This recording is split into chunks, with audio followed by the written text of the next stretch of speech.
So watch that, see, look at that.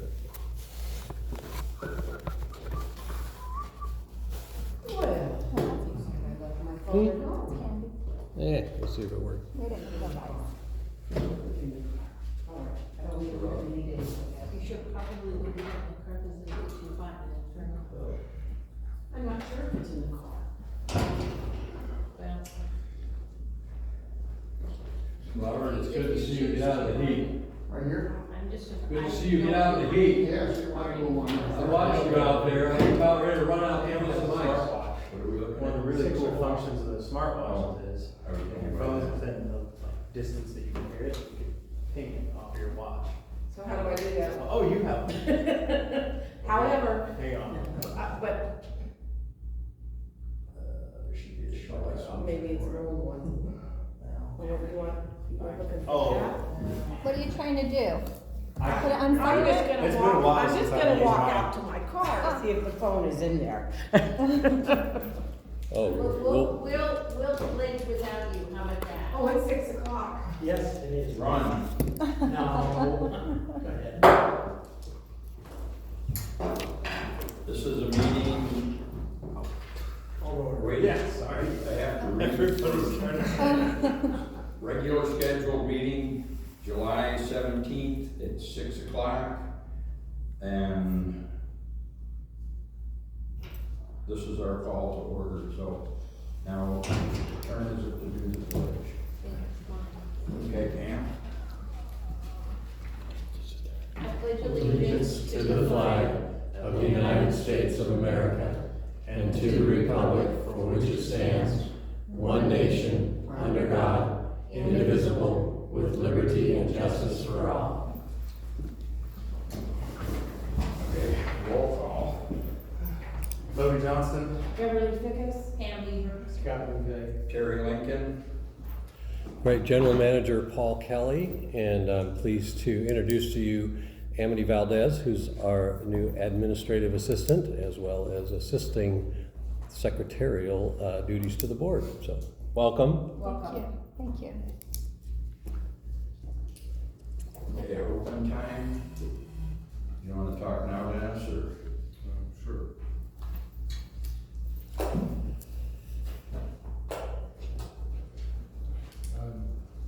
Dennis, Osai,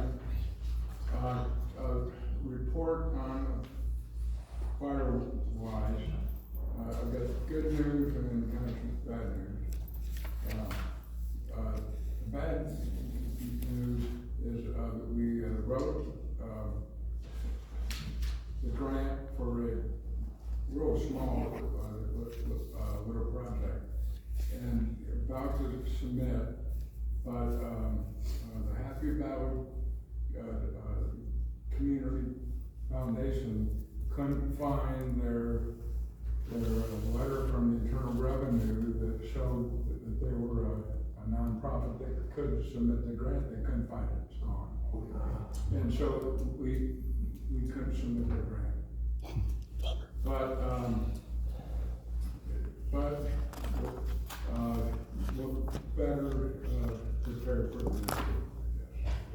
Was that the grant for the fire rig work? that was just a real small grant for some defensible space for seniors and low income. But the good news is we didn't get funding, but the state has started building a fire break, Cal Fire. They started doing it themselves, and it's on the Happy Valley. It starts the Happy Valley Road. It's east of the Amber Ridge subdivision. That's the starting point, and it goes south. And so far, they've gone to Strawberry Lane.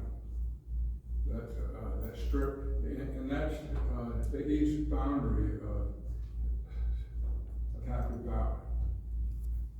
And so it's about 100 foot wide. And it looks like And that was a project, that I had typed up and submitted, to CAL FIRE.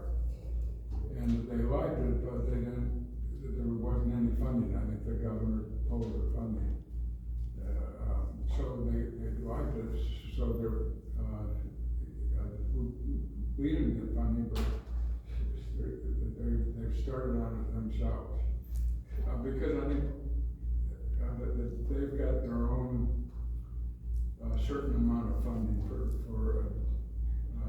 doing that type of work. So, I've got a telephone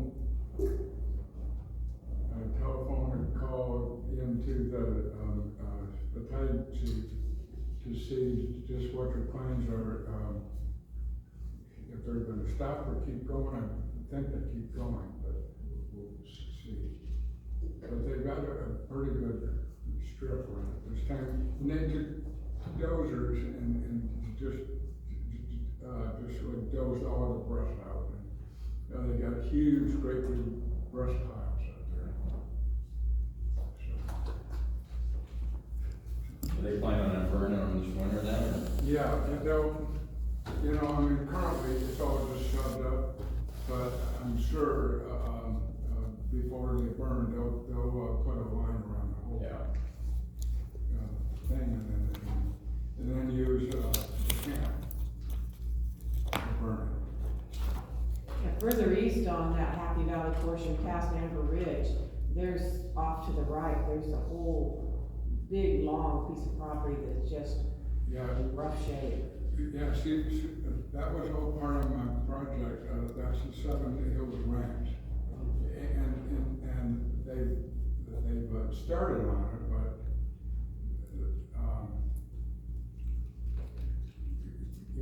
I guess at this time we'll see if they do that strip right along, Happy Valley Road.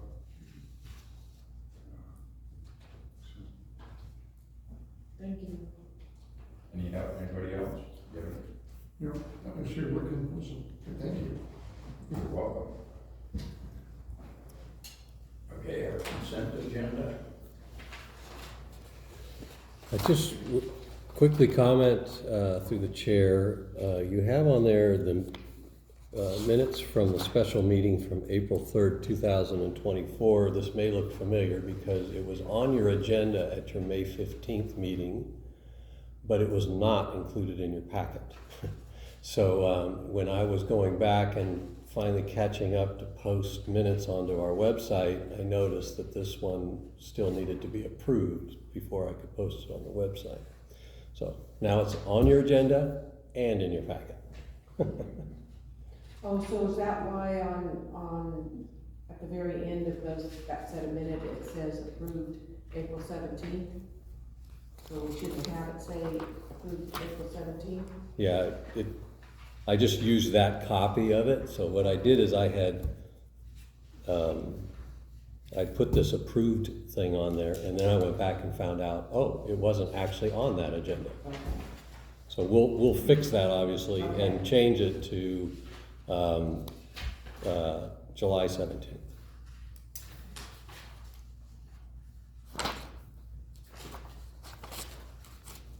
I have one question in regards, not on minutes, other than maybe we'll see some better things out of Andy. There's a lot of incomplete sentences in your minutes.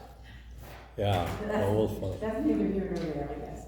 But, on the transaction detail by account, the very first item was Rick Casarini with Yeah. his, health reimbursement. Yeah. How come the other guys aren't on here? What's the difference in the accounting? It's all I was wanting to know. Right. Because you might recall that he had asked the board for his OPEB contribution to be returned to him back in 2020 or 2021, and the board said as long as it was okay with the staff, and the staff voted to approve it. So this is an additional amount other than the amount that goes to all the other, well, it's a separate. And so when we implemented our OPEB solution and put everybody into that healthcare HRA, right? We decided we wouldn't do this amount quite yet until we got a letter from him agreeing to exactly how much that is remaining on that list. So that's why we have it separate, because we're tracking it, Okay, basically. okay. I know that was a long answer, but I was Yeah, trying to, couldn't quite remember. yep. So let's go back to the. And you might notice too, I yellowed it right here thinking, oh, Oh, probably yeah. should mention that that's why that's there. So just on the minutes, I'll be a little stickler with that. On June 19, the very last page of the number 10 board items. Director McVeigh mentioned farmer's market and asked, nothing else. Yeah. So if we could just get rid of an asked, nothing else. And just say Director McVeigh mentioned the farmer's market. And it probably should just go up on the same line other than, yeah. So, I was wondering about that, but. yeah. Anyways, okay. Anybody else? Well, I think Scott wanted to talk about the Axner receipt that's in Yeah, there. that is, should be in the packet. That's the one payable after doing a patch job. Was that a patch of a previous patch that had settled? Across, Lassen, across Lassen, right? Okay, so this one, there was originally a 5 locations that were patched. Right. Lassen was one of them. It, based on the district's not compacting the base enough, this one definitely sunk, and so this one had a pretty significant repair, just as we are gonna see a significant repair for the Palm and the Olive and Olinda. so the district put in the 3/4 crush or base rock or whatever over the top. Okay. And then Axner came in and patched, and so they didn't tamp it either. No. So who's Was it- that in the scope of the work for them to do? Well, we need to put it in there because now we've got 3 spots, and to be honest with you, if they're going in there and finishing up what we've left for them to do, they should have compacted it, and it shouldn't be this way, and they're responsible for it just as much as us. I mean, how many times do we gotta pay them for one job? Right. Well, the other thing though was taking a look at that invoice, I see 70 man hours. Was this just a trench across the road? What, 18 inches wide or something? Yeah, I don't know exactly how wide it So was. 70 man hours, that's, you know, for a patch job. I'm assuming they removed the pavement and some of the substrate, base rock, whatever, and then put new in and packed it, because they had a dump truck there and Right, whatnot. But right. the bill seemed excessive for a patch job, especially one that they had initially patched. But Can- yeah, maybe through distribution, you need to have some protocols for who's responsible for the compaction or whatnot. So that this doesn't happen, because if it's gonna happen 2 more times, we're talking some significant money. Does the distribution crew have access to like a viper plate, like a wagner plate pushed behind? Because for as narrow as these trenches are, that's really all I think you'd need. That's about all you can do, yeah. Right. So that might be something to. in the But is future it, look at. yeah, you're right, but is it really their responsibility since Axner is doing the road work? If they're Depends on the scope of the work that they were hired to do. then we need to figure out the scope of the work for Kier going forward. We can't afford it. I mean, maybe we'll find somebody else that will do it right. Yep, no, this one's painful for sure. Well, the one that's gonna be painful is the one on Linda and Olive. That's gonna be really painful. That is gonna be painful, just as the Yeah. Cloverdale one's gonna be And painful. that's what I was gonna say, and the Cloverdale is gonna be painful too, because they had that flagger there's a lot. Well, had to shut the road down basically, and it was very deep and definitely a challenging one. Again, you know, we have a new distribution supervisor. They're doing a review of some of our equipment. You know, I've warned you a lot that we need to spend some money and invest in some equipment. The tamper is definitely one. Also, if we're going to continue to have a backhoe, getting one of those attachments that has the ball on it, that you can actually go in and tamp it down and roll it down. I don't know why we don't have one, but the district for some reason doesn't have one, so that's one right off that we need to consider getting, because that would really avoid a lot of these repair jobs. Even a rental of one or the tamper would have alleviated some of the issue at a significantly less cost. But I don't recall us having this problem a few years ago when we had them come in and do the repairs. I don't recall us having these big dips that we're having to go back and repair. So something has changed somewhere. And it wasn't the heat, because it happened before the heat. You know, but the rain can definitely, if you don't compact it properly, just like PG&E and all the work on Gas Point. And, Well, I know that, because I just had a culvert then here on Scout, and I know that. So I know that, but to be honest with you, he didn't have a big tamper. He just got it down good enough with the equipment. So something's going wrong someplace. And I think that, you know, the equipment issue is, can I ask, it might be out of order, but were they able to figure out why we had such a bad leak on Cloverdale? Was it the pipes broke? It was a big pipe. Yeah, and that 4-inch AC pipe under the road finally wore out. Probably was installed by the Bureau in 60 something. Yeah, Okay, we have thank a you. lot of that. Yeah. Well, and you know, ultimately dodged a huge bullet because for at least 12 hours of that leak, we'll talk more about it later, we're not able to find a valve off of the 42-inch pipe. So our distribution supervisor, who had been here all of about 3 days, basically babysat it all night trying to find a valve with our other on-call person, and watched our 4 million gallon tank go down, go down, go down. And about 9 o'clock on Thursday morning, was about ready to unfortunately make the call of shutting off the whole district.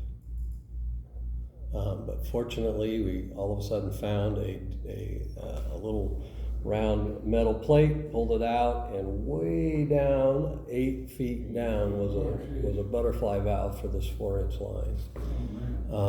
And so what happens is you got on the north side of Cloverdale, about probably 12 feet from the north side road edge is the 42-inch pipe. And then there was the valve and a 4-inch pipe that was going underneath the road to the south side of Cloverdale. And when they finally got the water off and started opening up, there was a cavern 3/4 of the way under the road. The fact that it did not collapse was all because there was water flowing out of it, but it was eating out and digging out of that. Very dangerous then. Yeah. That's what our culvert did too, yeah. Yeah, I think you would know what that looks like from the culvert.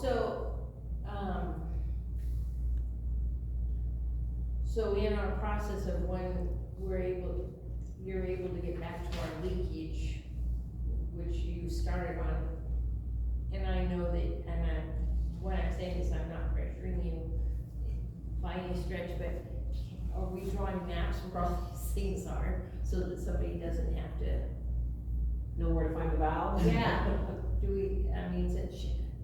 I'm assuming there was no maps of this.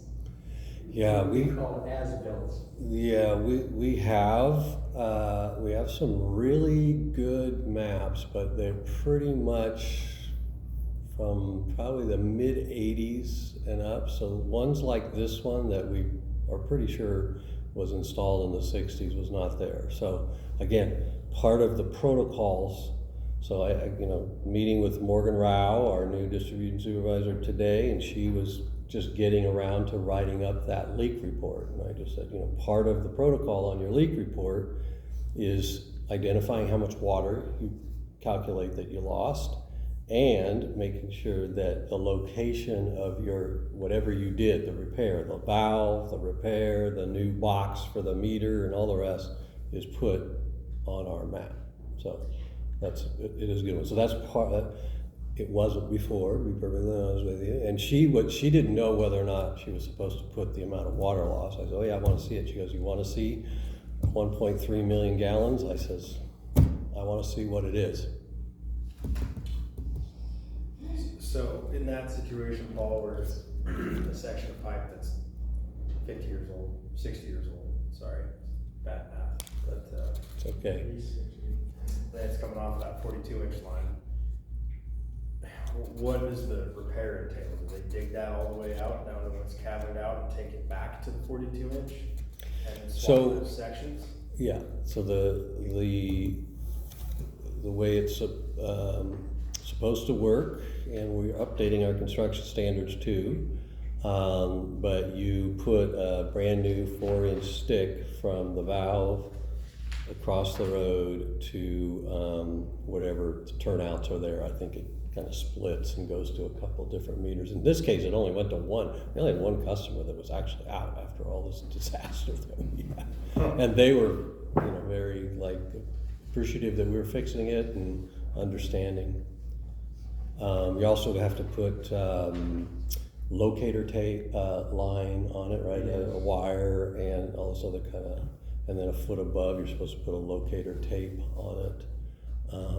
So that's the way it's supposed to be done. We've got all new people, and I authorized Morgan to do it that way, so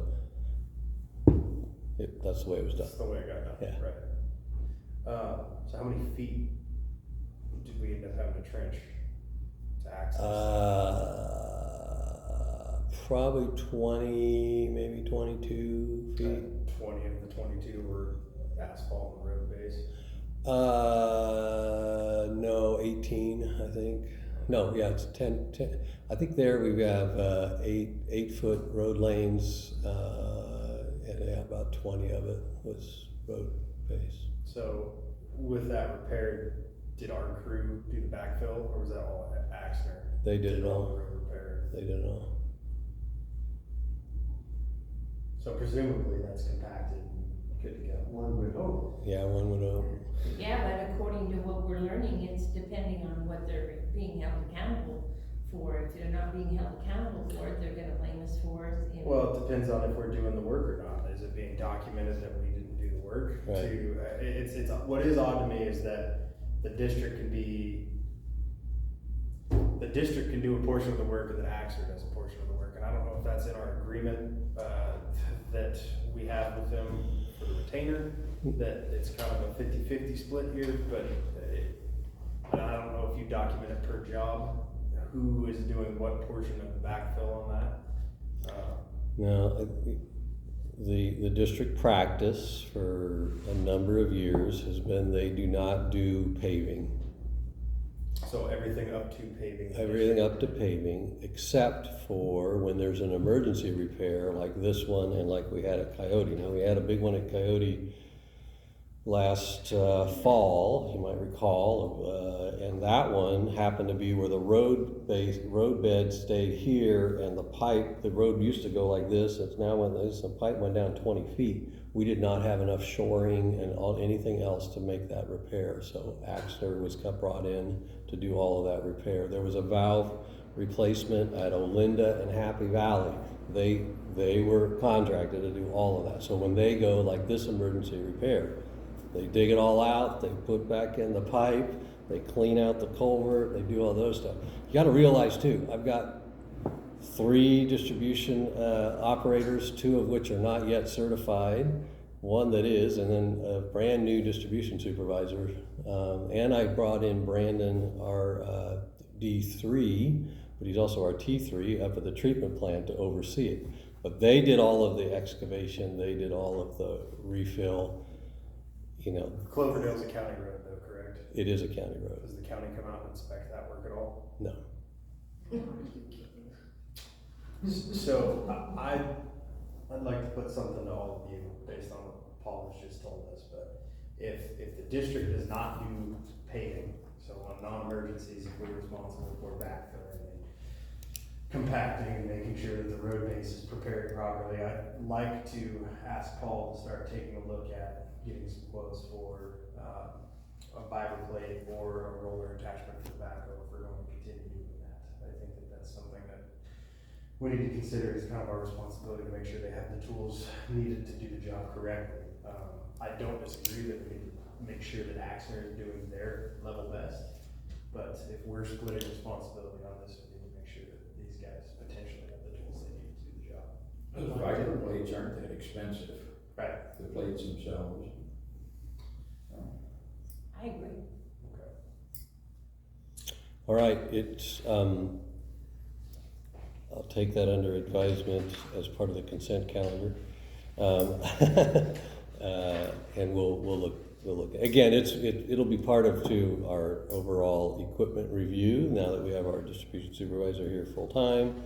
And already she's looking at a lot of that element of things, but this is good, yeah, I mean, like I said, I mean, she was one of the ones that even brought up, why don't we have a roller attachment at least? I mean, we've got a backhoe for crying out loud. I had one question on the P&L. Our water sales that we have, Yep, Centerville is taken out of that, so the water sales have nothing to do with the amount of water, or, excuse me, I'll go down and look at the water purchase, the 29010, what we purchased from, the Bureau. Mhm. That does not include Centerville, correct? correct. Okay. Yeah, and again, I'll just mention, probably should have mentioned it before, but Melissa was very clear to me that she's still catching up on reconciling all of these. This one has not yet been reconciled. On the water purchase, remember that amount is what we paid in June. So it paid for May actual, and it pays for July scheduled. Right. And it does not include Centerville. Okay. It just looked like we made quite a bit of money on it. Are we tracking the actuals for the water like that Centerville uses, so that when there's a reconciliation, if they have underfunded or reimbursed us, that there's a catch-up? Because like this last water bill, they were at 30% of the water that went through the treatment plant. And by contract, it's like 25% of cost, so I'm hoping that in that contract, there's a reconciliation happens, and we are recapturing that. How do we know how much water Centerville actually gets? Is there a meter somewhere that when it flows to them? Yeah, yes and yes. So there's 2 ways. One, we know what we send out of the bill tracks what goes out of the treatment plant, and we track what makes it to our North Booster. So what's sent from treatment arrives at North Booster. The difference is mostly sent. That's one way we check, right? And then there's meters for Centerville that get reported. And that's how I'd found out that we probably had maybe 1 or 2% water loss in the conduit, which is pretty low, but that's That's how you can check. that's one of the ways in which we check. But you know, I'll just use this opportunity to in my general manager's report, I'll mention that you know, I am talking to Centerville about the contract, because it's time to look at how to update it. And one of the things I found out is that there used to be real-time, like with SCADA, reporting of their meters. And just as there was real-time reporting for them to see where our treatment tank is at, so they know kind of what their water tank is. Sometime in 2018, I said, was it the car fire? Well, they're not sure it was the car fire. The telemetry got burned up, and previous administration decided not to repair Surprise. it. And I'm very disappointed to hear that, so I said, well, as soon as Bill gets back on vacation, we're gonna go get that stuff repaired, because That could fall under the car funding that we have. I would say so too. So, Has anybody else got anything on the consent agenda? No, I'll ask later. I move to accept the consent agenda with the minutes from 6:19 as amended. I second that. All in favor? Aye. all right. We keep the USBR account reconciliation item on there. We've had Don Bader in the past come and speak to us during that time. I'm just here to say that there is nothing to report at this point, except, as I mentioned before, they are still looking at a tour of the Shasta Dam facilities, and sometime one of the, I think the second or third, they're still trying to figure it out, Thursday or Friday of September. And it's going to be open to all Shasta County District Board members, City Council members, Water District folks, etc. So hopefully I'll know soon so I can help you get it on your calendar. I think it would be very helpful to go see it. Are there a lot of stairs? Say it again? Is there a lot of stairs? Yes and no. The elevator just got fixed, so it's supposed to be operational. That's why we're waiting for September.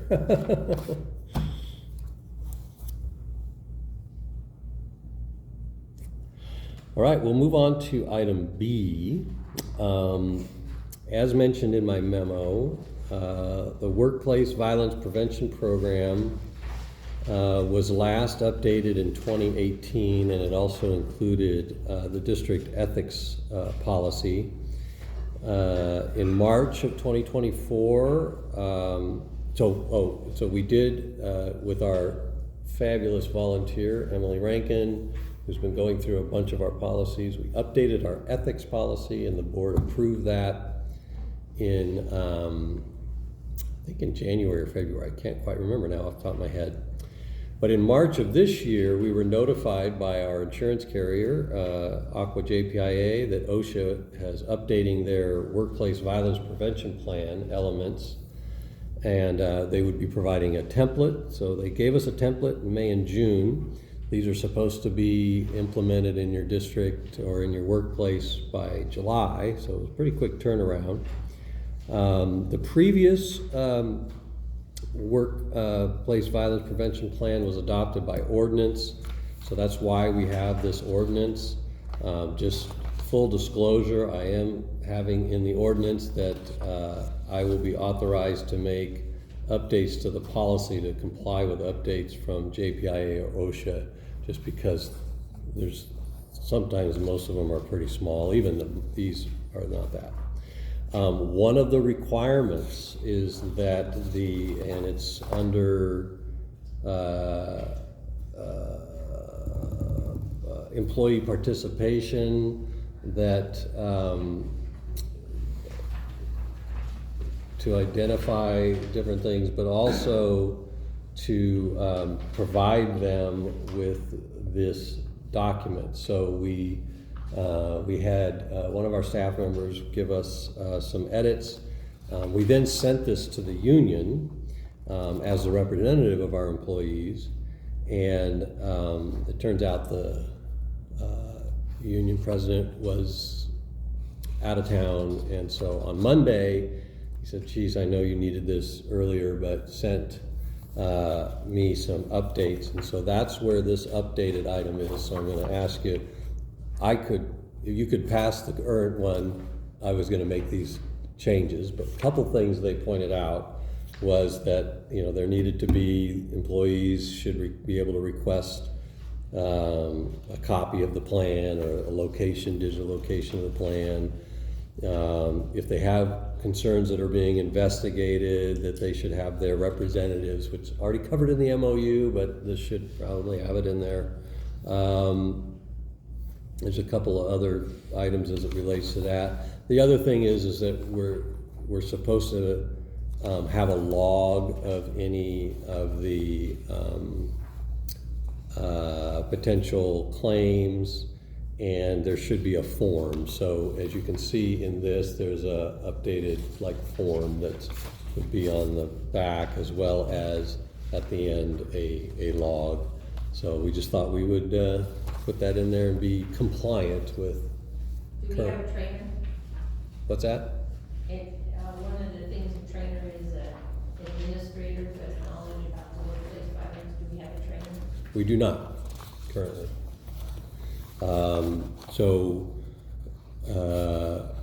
Once this has been adopted, we will provide this to all of our employees, and then we will have a meeting to review this. And so yours truly is the prevention plan administrator, so thereby I am the initial trainer. And so that once we've done that initial thing, then we'll check with JPIA and the union to see if there's any need for anybody more than that. So that's the planned New implement. hires, we'll just do it on their new hire. What's that? When we have a new hire, we'll just do it for that and that Yeah. new hire. Yeah. I have one question. Just under reporting procedures, it says report it to your supervisor or manager, and then it goes to you. Do we have managers? I thought we had all supervisors. Just supervisors. Yeah. I didn't know whether that should be. I think when we debated this, the office staff, I'm also their manager, and I am the general manager, so that's why we left it that way, even though all we have are supervisors and then the general manager. Yeah. No, I just thought it might be confusing to the. you also say they can contact the administrative assistant. Yeah, there needs to be an alternative person, right? In other words, if there was an instance in which a supervisor or the general manager would be the subject of it, then there needed to be at least somebody like the administrative assistant who also handles HR could be contacted. You didn't realize you're getting all these Oh. fun things. So I had a couple questions. Okay, go for it. So under communications with employees, which I think is page 3, Uh-huh. you say new employee orientation that includes a discussion of workplace violence prevention policies and procedures. Is that documented? I mean, do we need to put the word in there, documented, orientate, that it's, if they've had this?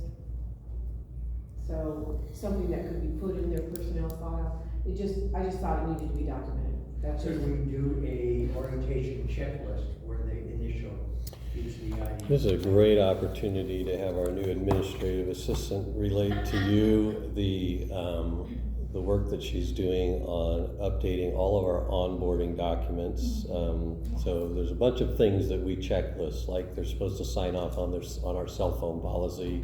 They're supposed to sign off on behavioral policy, and this is going to be another one. Very good, okay. And then Is that right? you know, and you explained, I had, what Terry's question was, I just said explain it, because it wasn't quite sure of it. Yeah. So on page, well, let's go to let's go to mine first before I go to the unions. Under responding to workplace violence emergencies, for non-emergency, you have your cell phone call.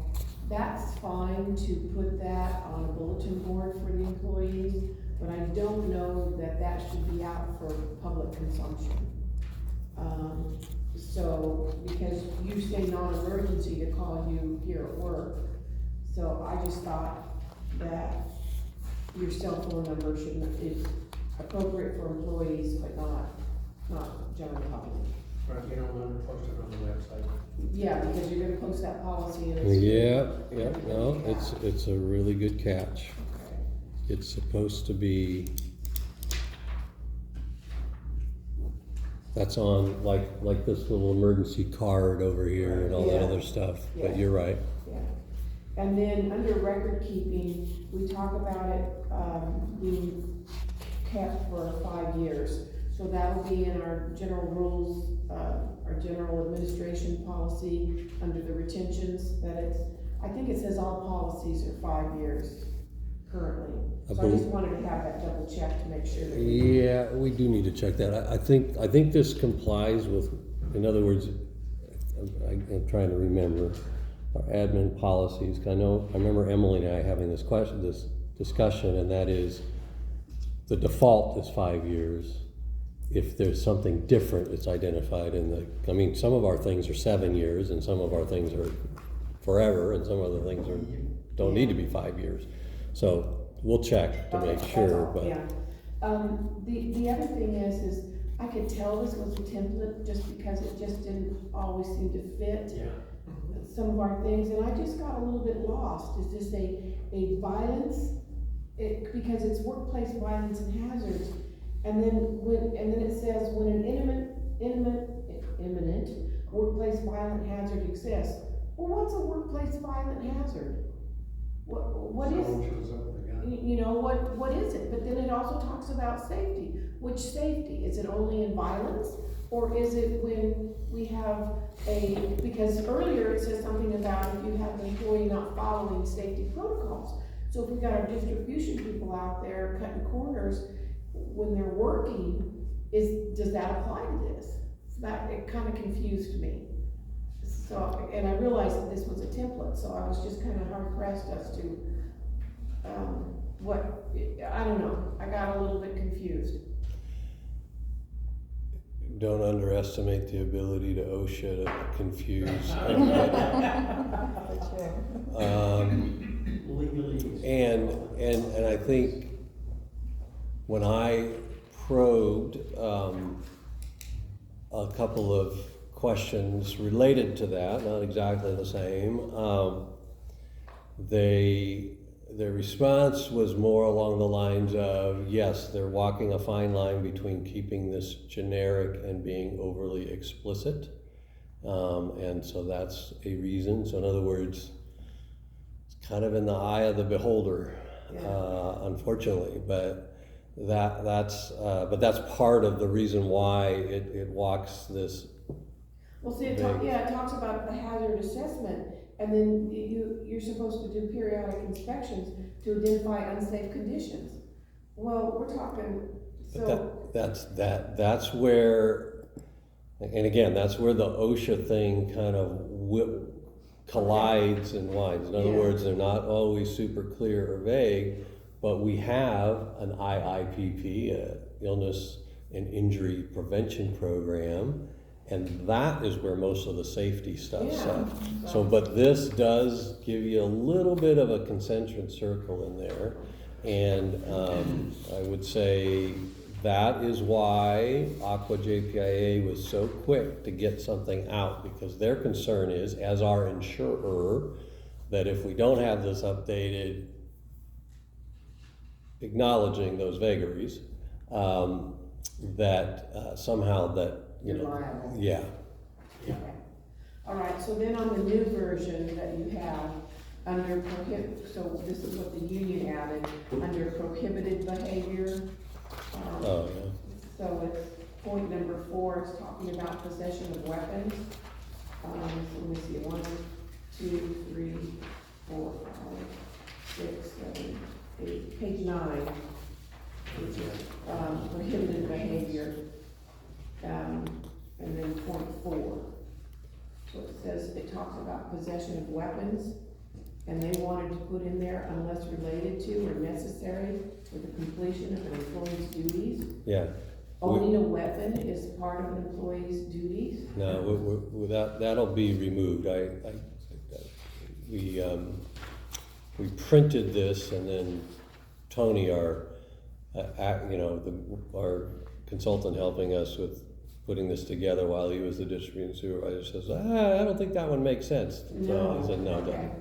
All right, that was the one that. No, caught my eye. again, I have a little mark on that one, and I forgot to mention it when I was going through it. Okay. I think because the union is used to representing city employees, and some of them may be police members or not, that's probably why they prefer that in their template. But we're just a little old water district, and there's nobody many needs one of those.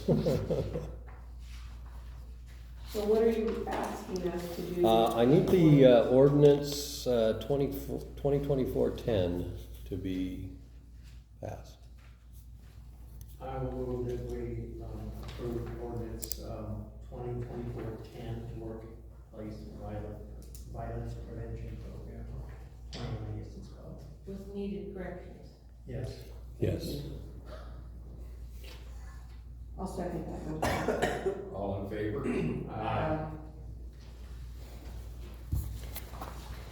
Thank you very much. We're doing. I've got this, I was gonna give it to this woman who does the video station, but since you just started it here, maybe Oh, thank you you. apologize for some of the tomatoes are small. I got a different variety with big ones, but they aren't like. I'm sure it'll be delicious. Thank you. Wow, thank you, Dennis. See you, Dennis. See you, Dennis. Dennis? This net with olive growers, Beverly didn't get one, and she has olives. Well, that's because it hasn't been put in the mail yet. We actually snagged yours before we put it in the mail. For 73 cents, I'm glad you didn't put it in the mail, that's what stamps are now. He paid for it anyway. He paid for the stamp. And it's 68 cents for it. 68. No, it went up Sunday, sorry. I know, but we paid 68 for the forever stamps that we. And I've got to say, a few of the stamps come from the Happy Dog Community Foundation, Committee. committee, Nice. because she gave me a bunch of stamps, so we'll use those. Ah, very good. Thanks, Dennis. Thanks, Dennis. The next item, 6C's Drought and Water Shortage 2010 Plan Update. As the board is aware, the last time our water shortage plan was updated was in 2010. Over the past 14 years, there's been a lot more droughts and good water years, variable, and there's also been updates to state law and water board criteria.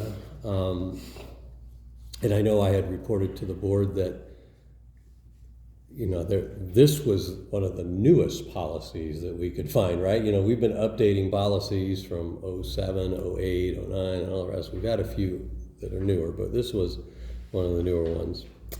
I put in your packet a little thing on SB 552, which is where the state both created a template, but also passed a law that said that all small water suppliers, and that's we fall into that, no later than July of 2023, so we're right on time, would have develop and maintain an abridged water shortage contingency plan that includes specific planning elements. And then one of the other things too is There's a requirement now that you have a minimum of 6 stages. Our old one, wasn't quite, it was 5. We always made sort of stage 0 as the 6th stage.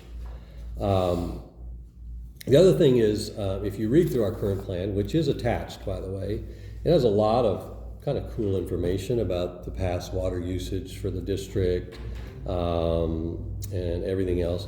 And it constantly refers to the Bureau M&I shortage policy and guidelines that were in draft form. They were not yet approved in 2010. Even though they approved the district's water shortage plan, the Bureau's shortage plan guidelines and procedures were not yet approved. Since then have approved, and I included it in your packet, the 2017 approved water shortage, so I think everybody should know about them and should have them.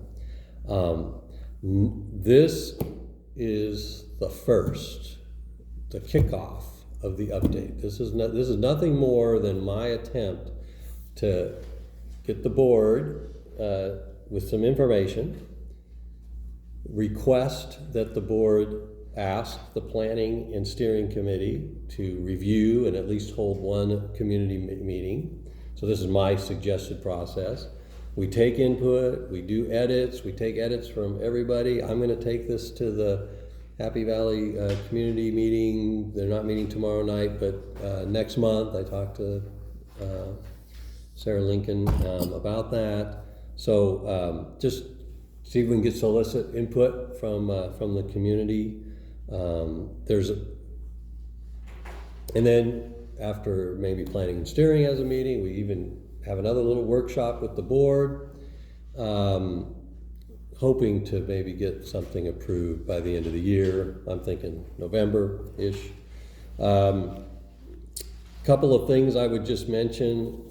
So we took the template, which is the next item in your packet, after the current shortage policy. You see it says draft 1 on there.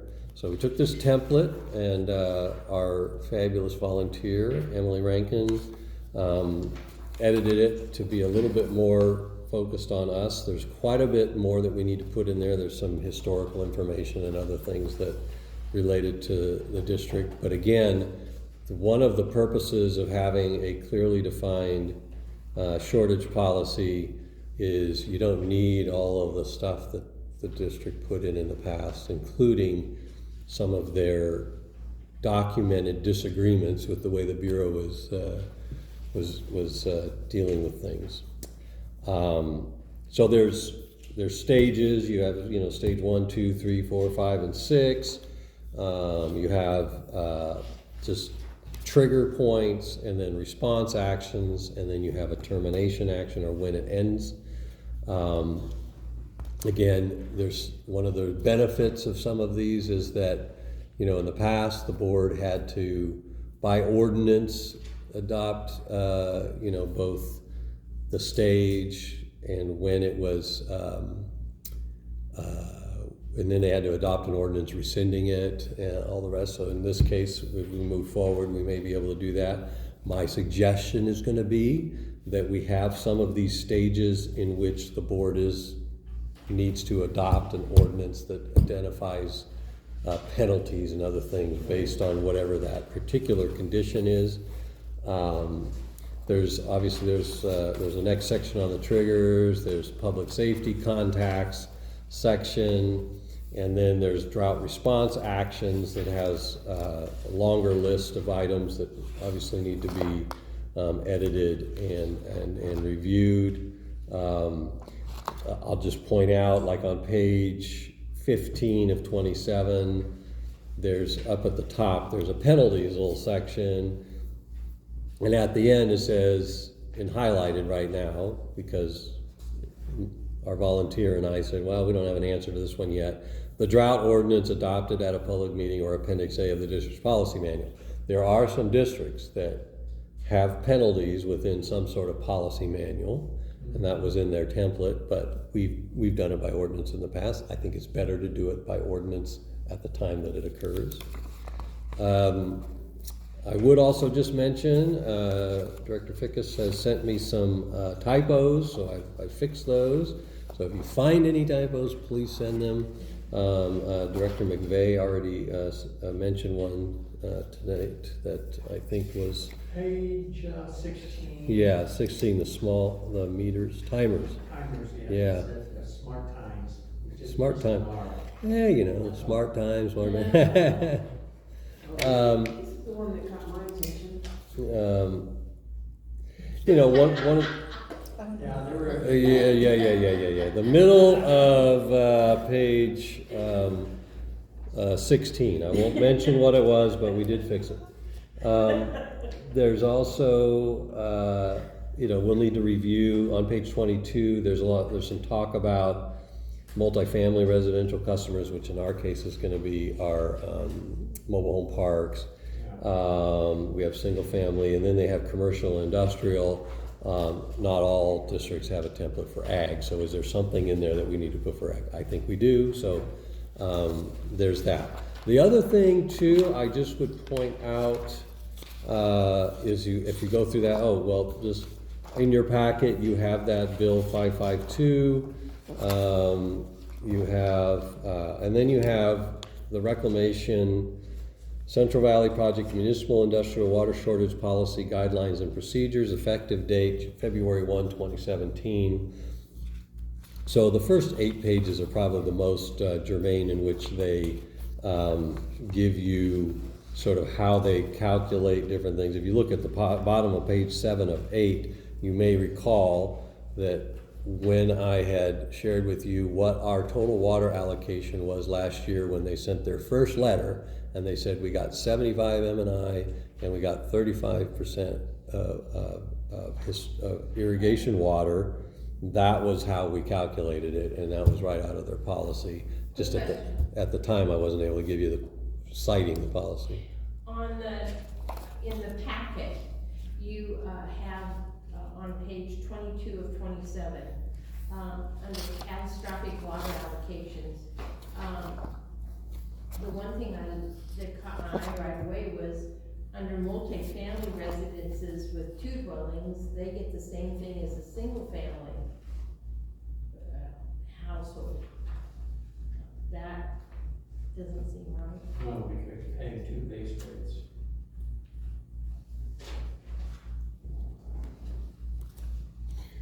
Well, see, those are why this is just this is the template.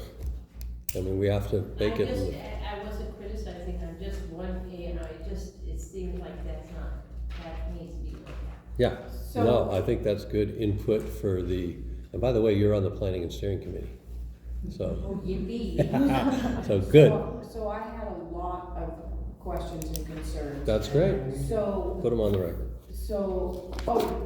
really, or I'll just present them to you, so when the planning and steering meet, you can address them then. Either way, could you just mention some of the issues that you have broadly, and then Okay. give me the whole list? Because I would like to give that all to the planning and steering committee. Okay. But I think it's just good to have on tape or something, Okay. some of the stuff. One, I didn't see any mention of the cemeteries anywhere in what they fall under. Right. Business, industrial, or whatever. That was one. On page 10 of 27, it says the description of customer notification methods. It talks about it should be at least one of the following methods, just one, at least one, for notifying people. But in all the rest of the documentation, when it gives you that list, it never says at least one. It's just like, it's almost like all, that you have to talk about all. It also mentions on page 11 that it talks about the public safety contact as defined in the subsections for the appropriate response stage. Well, when you go to look at the response stage, how would you know what response is appropriate to notify all those people? You don't know.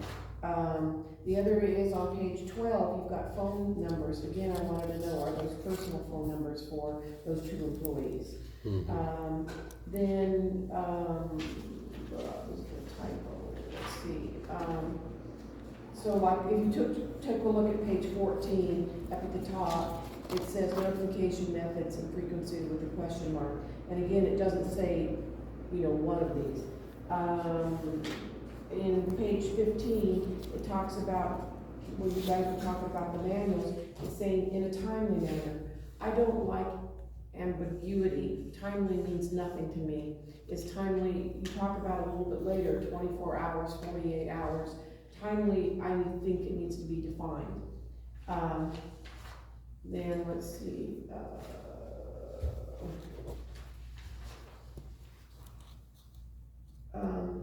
something to do with the water use exceeding and something about more notification. Skip that one, I'll have to read it more, figure out what I was saying.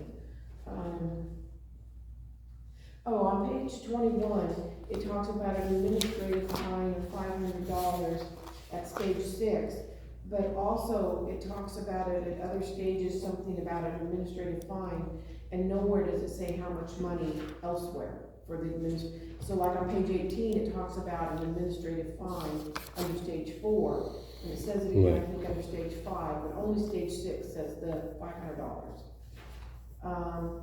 When Pam was talking on page 22 about the water, that was also my deal for the multifamily, but also it's only 50 gallons when you divide it up, 1,500 gallons per month. That's only 50 gallons a day per person, and I thought we were still at 55 gallons, because the handbook that you attached for the water district, or the California state says 55. That's the bureaus, says 55. Okay. So this was a state template, and Okay. I can tell you that for urban water users, they're requiring 40. Yeah. Okay. Nowhere in here did I see where we were talking about the supplemental water plan that we approved, about purchasing more water. That would be on page 23. I was there, I don't see where it says that. No, it doesn't. And I wrote in supplemental with a question mark. Yep. Okay. And then, page 26, I just said this means what, but I'll verify that later. And then while submittal of a variance is required, the following exemptions are pre-approved, and they're not listed anywhere, what those pre-approved exemptions are. Page 26, there's nothing listed. Where did you Right. do that? Right here. It's the bottom. At the bottom. He said, he says the exemptions. I just want to highlight it so Yeah. I know that you Yeah. go for that. Well, I'll send out the thing. Yeah, no, send it out. I mean, this is why this is kicking it off, because this is Yeah, and not that's what I a, thought, so those were, and then, I guess, under the Senate bill, it says no later than January 1st, 2023, implement monitoring systems sufficient to detect production well groundwater levels, and do we and are we? Are you talking the A through F's? Yeah. Yeah. Yeah, I've got a question. And then it says, maintain a membership in the California Wastewater Agency Response Network. Are we? Are we a member? so that, I don't know, I don't believe so. I don't Okay. recall us doing in that. We do report on their new reporting, under the SAFER reporting, a compliance with, the well water thing, which is our static well level and any usage for the month. Can the EAGSA well monitoring suffice for that though? Since we're doing, groundwater monitoring. I don't believe so, because the state knows that we have 3 wells in our system, so we do have to at least identify and report. Well, yeah. So anyways, I'll type it up so you've got Yeah, no, this is great. I mean, that's why I kind of wanted you to go through it, because there's a lot of deficiencies. There's the template is for all these small water districts. Not all of them are CVTWA, Central Valley Project water members, so, you know, we have to put in a bunch of that kind of stuff in as well, as kind of where our source of our water is, what our contract says, and then we also have to describe a lot of the M&I policies, just kind of the components that impact us. You know, one of the edits that Emily noticed was, you know, on page 7 of 27, where you have your chart, you know, they had sort of a generic trigger. We put in there our bureau announcements, but then realized that we had to be up there. We had to say M&I is in reference to the USBR shortage policy, historic M&I. So that needs to get expanded so that it's knowledgeable and understandable. And I will say that based on the Bureau, say we want to follow the Bureau's 55 gallon per person per day. Yeah. Beverly covered a lot of the questions I had, but I had a few others. Senate Bill 5552, page 3 of it. It does mention that it's subject to funding availability, so that seems to me that it says we have these things we want the district to do if you have the funds available. What page? Page 3, the A through F that you started to cover earlier. That's page 5, okay. Mm-hmm. Okay, and my question really was on the first few, A, B, C, D, and A, B, and C. Where we were on those, and I think we got that partly answered, but D, E, and F are gonna require some funding, and I'm wondering if there might be at some point some grant availability to cover some of that. You're on the right spot. Are we talking about? Page 3, Are we- Senate Bill 552. Yeah, They page have, 3 of 5. Right. I don't know where you're at. Okay, pull up your paperwork on Senate Bill 5. Oh, Senate bill. Yeah, SB 552. I was still looking in the other thing, Ramon. Okay, and that's Okay. page 3 of it. And it has, bullet points A through F. And the last 3, D, E, and F, have some potentially significant, costs involved, if we have to do that. But it does say subject to funding availability. I'm not sure if that's something that we can use to slow down the process of meeting their requirements or not.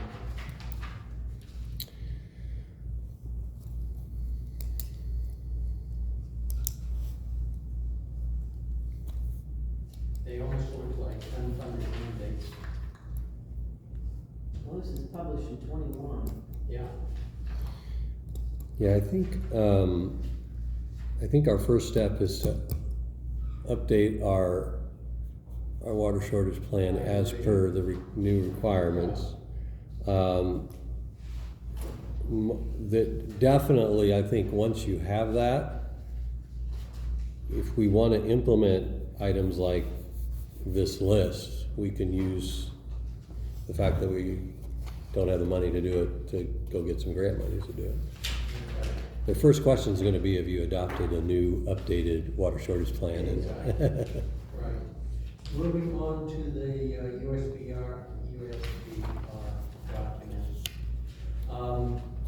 It was interesting how they would talk about, you would get a percentage of your contract on certain things, but then it's more the 3-year average on your M&I usage. But one thing I did see in there, their calculation of a 10% system loss or conveyance loss. And I'm wondering if we should be using that in the future in our water rates. Because we don't currently have one in there. And I'm not saying we necessarily have to use the 10%, but there should be a percentage put in there somewhere. Yeah. Okay, as we make the adjustments on whether we pull the labor for the water treatment plant out or not. And that would be something we need to talk to Centerville about too.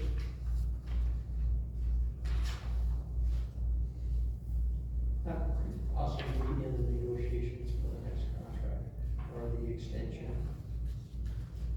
Now, it also mentioned that annual M&I percent is used only when there's public health and safety allocations.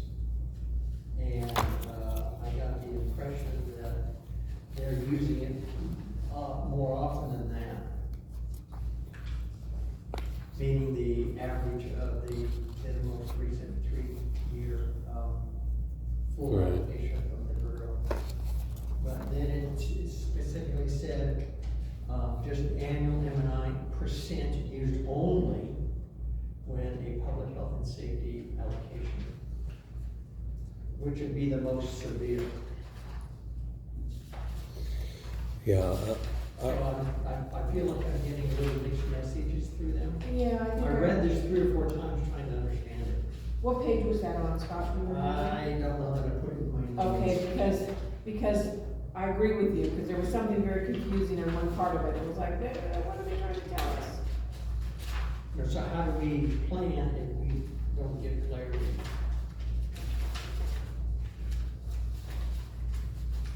And those were the other items that I wanted to touch base on. yeah. Well, this is why I put the Bureau's shortage plan in your packet, so that everybody now has a copy of it, because I'm not convinced that very many have actually seen or looked at. So we need to really process through it, because I think there are some ambiguities there. There's also, in my quickly reading of this thing again, and prior to this meeting, you know, I would assert that the way I read this is that we should have never gotten a zero allocation. We should have never gotten less than that health and safety calculation. Yes, exactly. And so, you know, I think as we go through this, I'm gonna ask you to consider that we're gonna approve this drought plan. We're gonna send it to the Bureau, and I think we should send them, you know, our assessment of their shortage policy that asserts some things that we need to know before. But however, if you read the old policy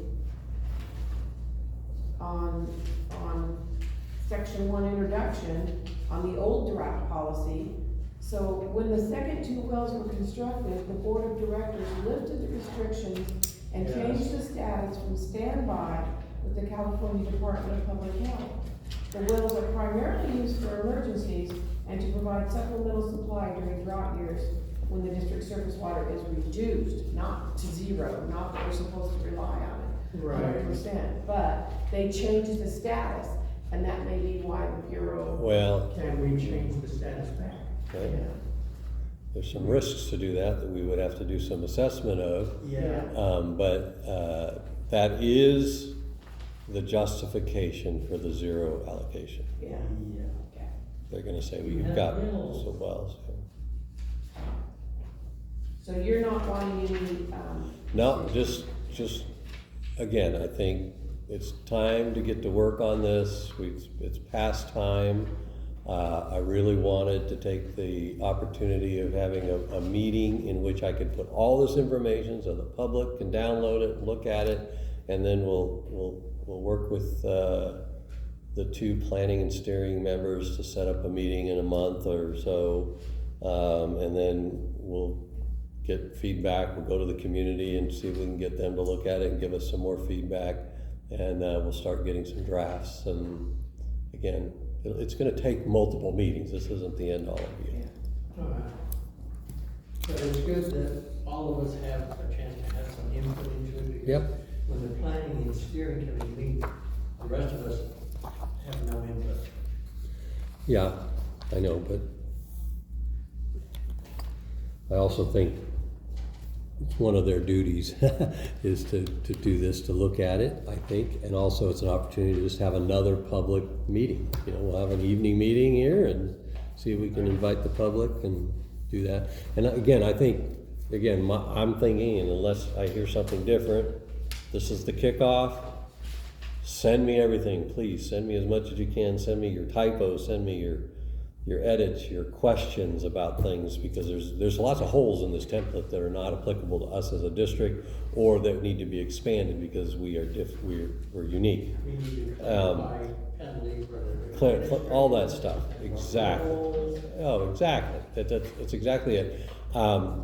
Again, planning and steering is an opportunity, basically as a workshop with the community and with a couple of members of the board.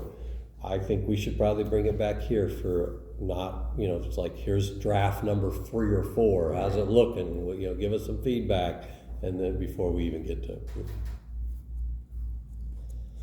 All right, well, thank you very much for taking the time to engage that and get us some really good questions. And I don't know, I can't wait to ask our super volunteer whenever she gets back from her world travels. Should we set a date for the planning and steering? I sent you all. Available at any of those dates. Okay, I sent you the email on that, so already. And why don't we do that under the committee section? But even just pointing out that in one section we have use one of these ways to communicate, and then others there's like no identification. So we need to arrive at a agreed upon broad thing. Is it?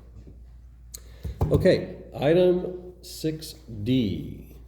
Backwash Ponds project, as you might recall, we've been proceeding down on this particular project.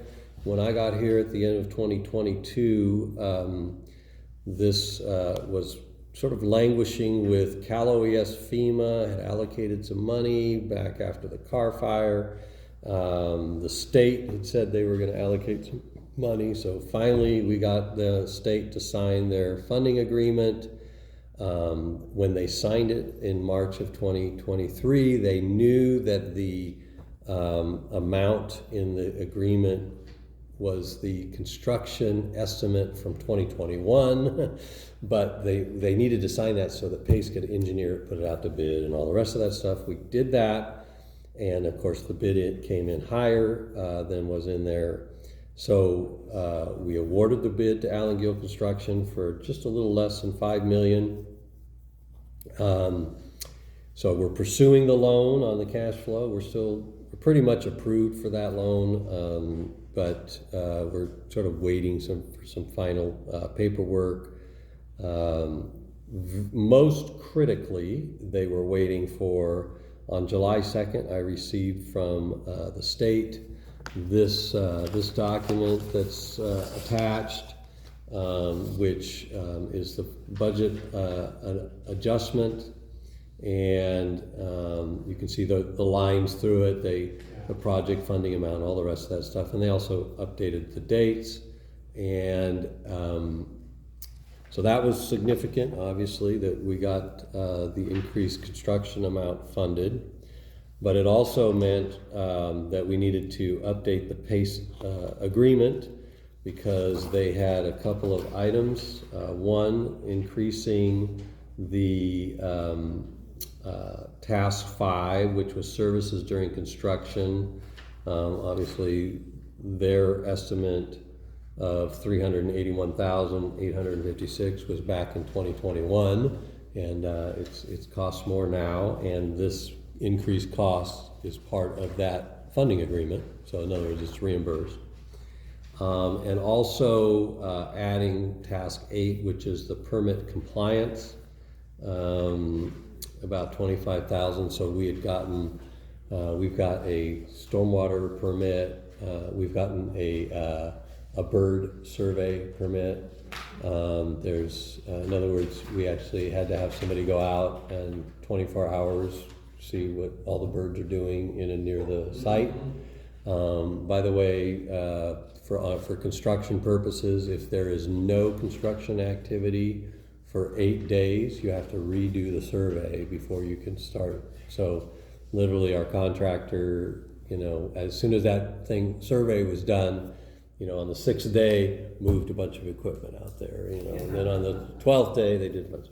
So these 2 items, they're again fairly minor. They're, now that the final budget adjustment's been approved, they are reimbursed expenses. And my request, since they are both add up to more than my authority, that you authorize me to sign the amendment number 2 of the engineering agreement.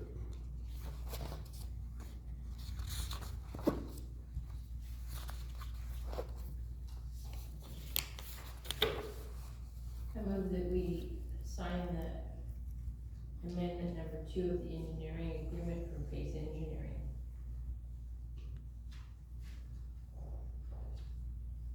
Any comment from anybody?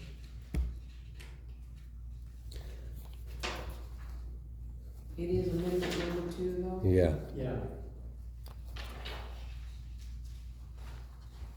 It's covered in the grant. I will second that. All in favor? I do have one question.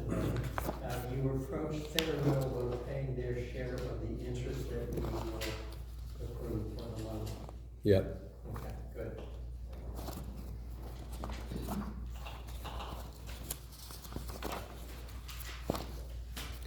And obviously, once we get all the final loan documents and everything else, I also said I would get that all information to them. Right. Yeah. Since you've been talking with Pace Engineering, have we had a chance to ask them how much it's gonna cost for the trains?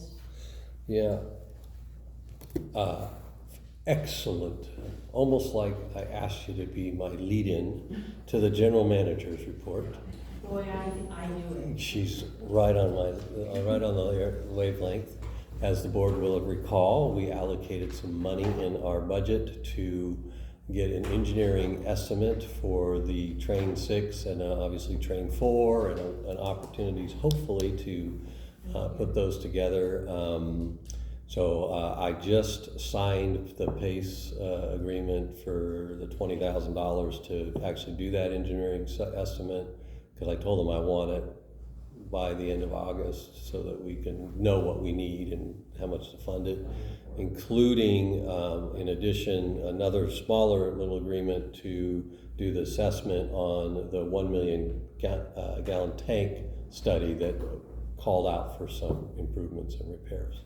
So yes, we'll know hopefully as soon as they can get that done. They know we're urgent to have a good estimate. Will we be able to afford it with the Cloverdale leak?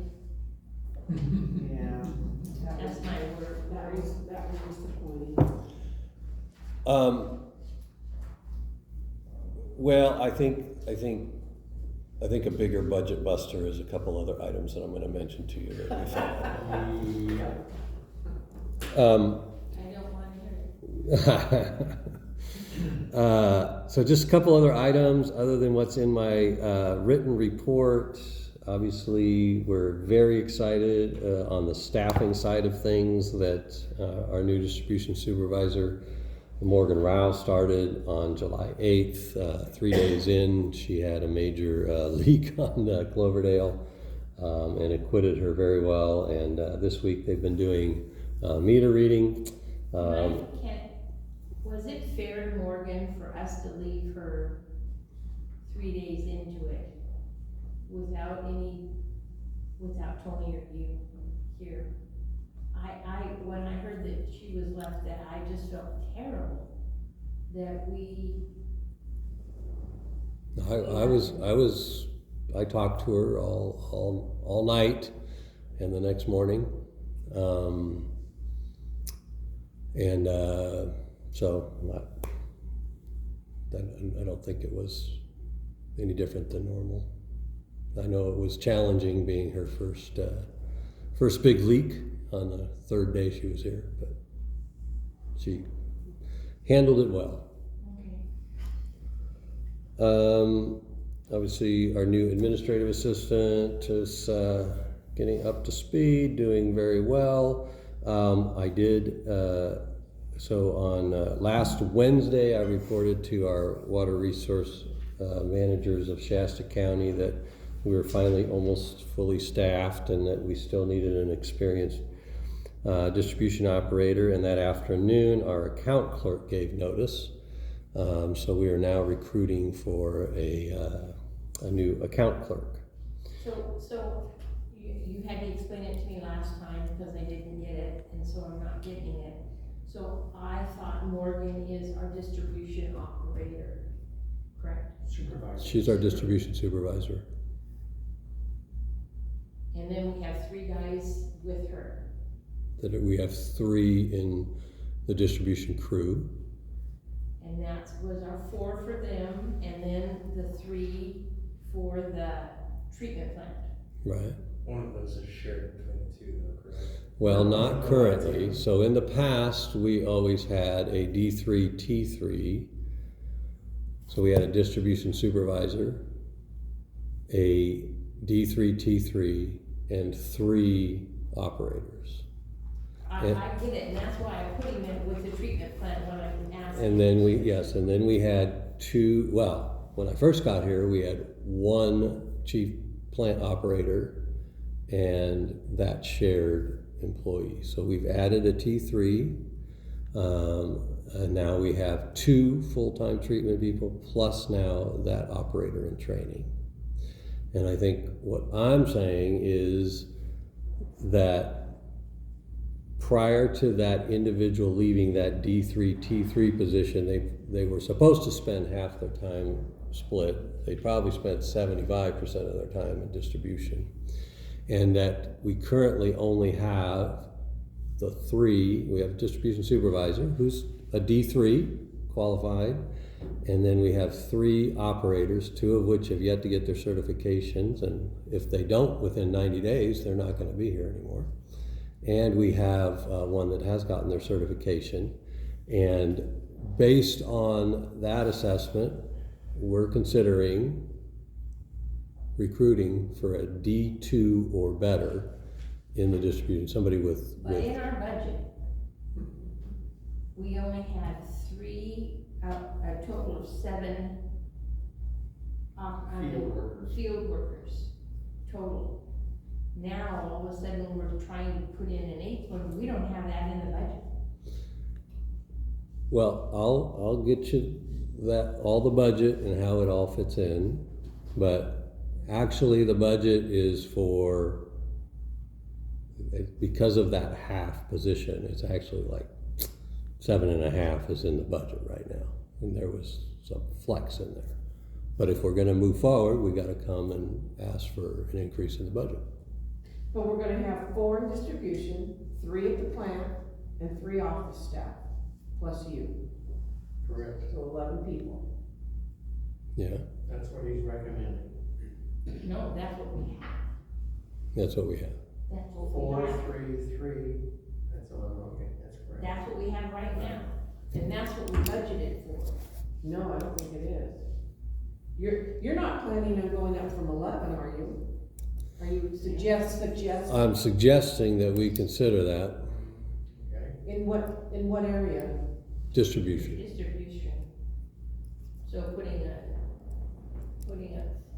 4th one. a D2. 5. Outside there. 5.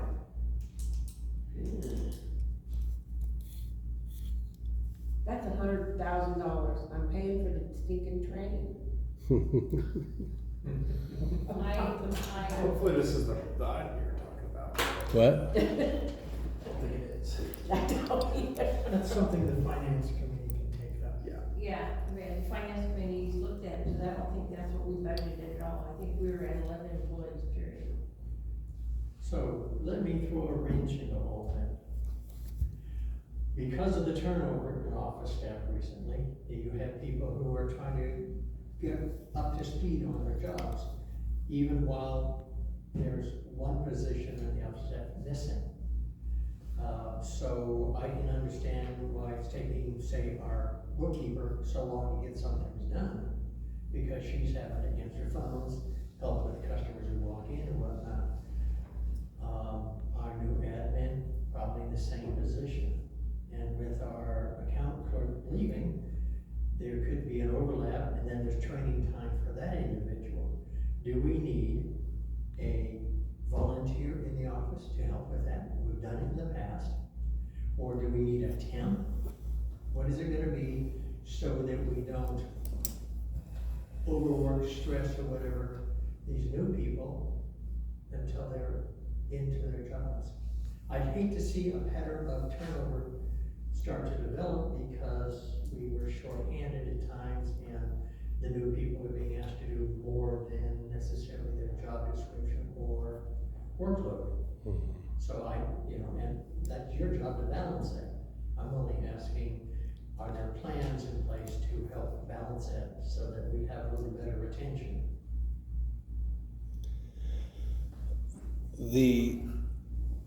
I don't think the retention issue is related to workload.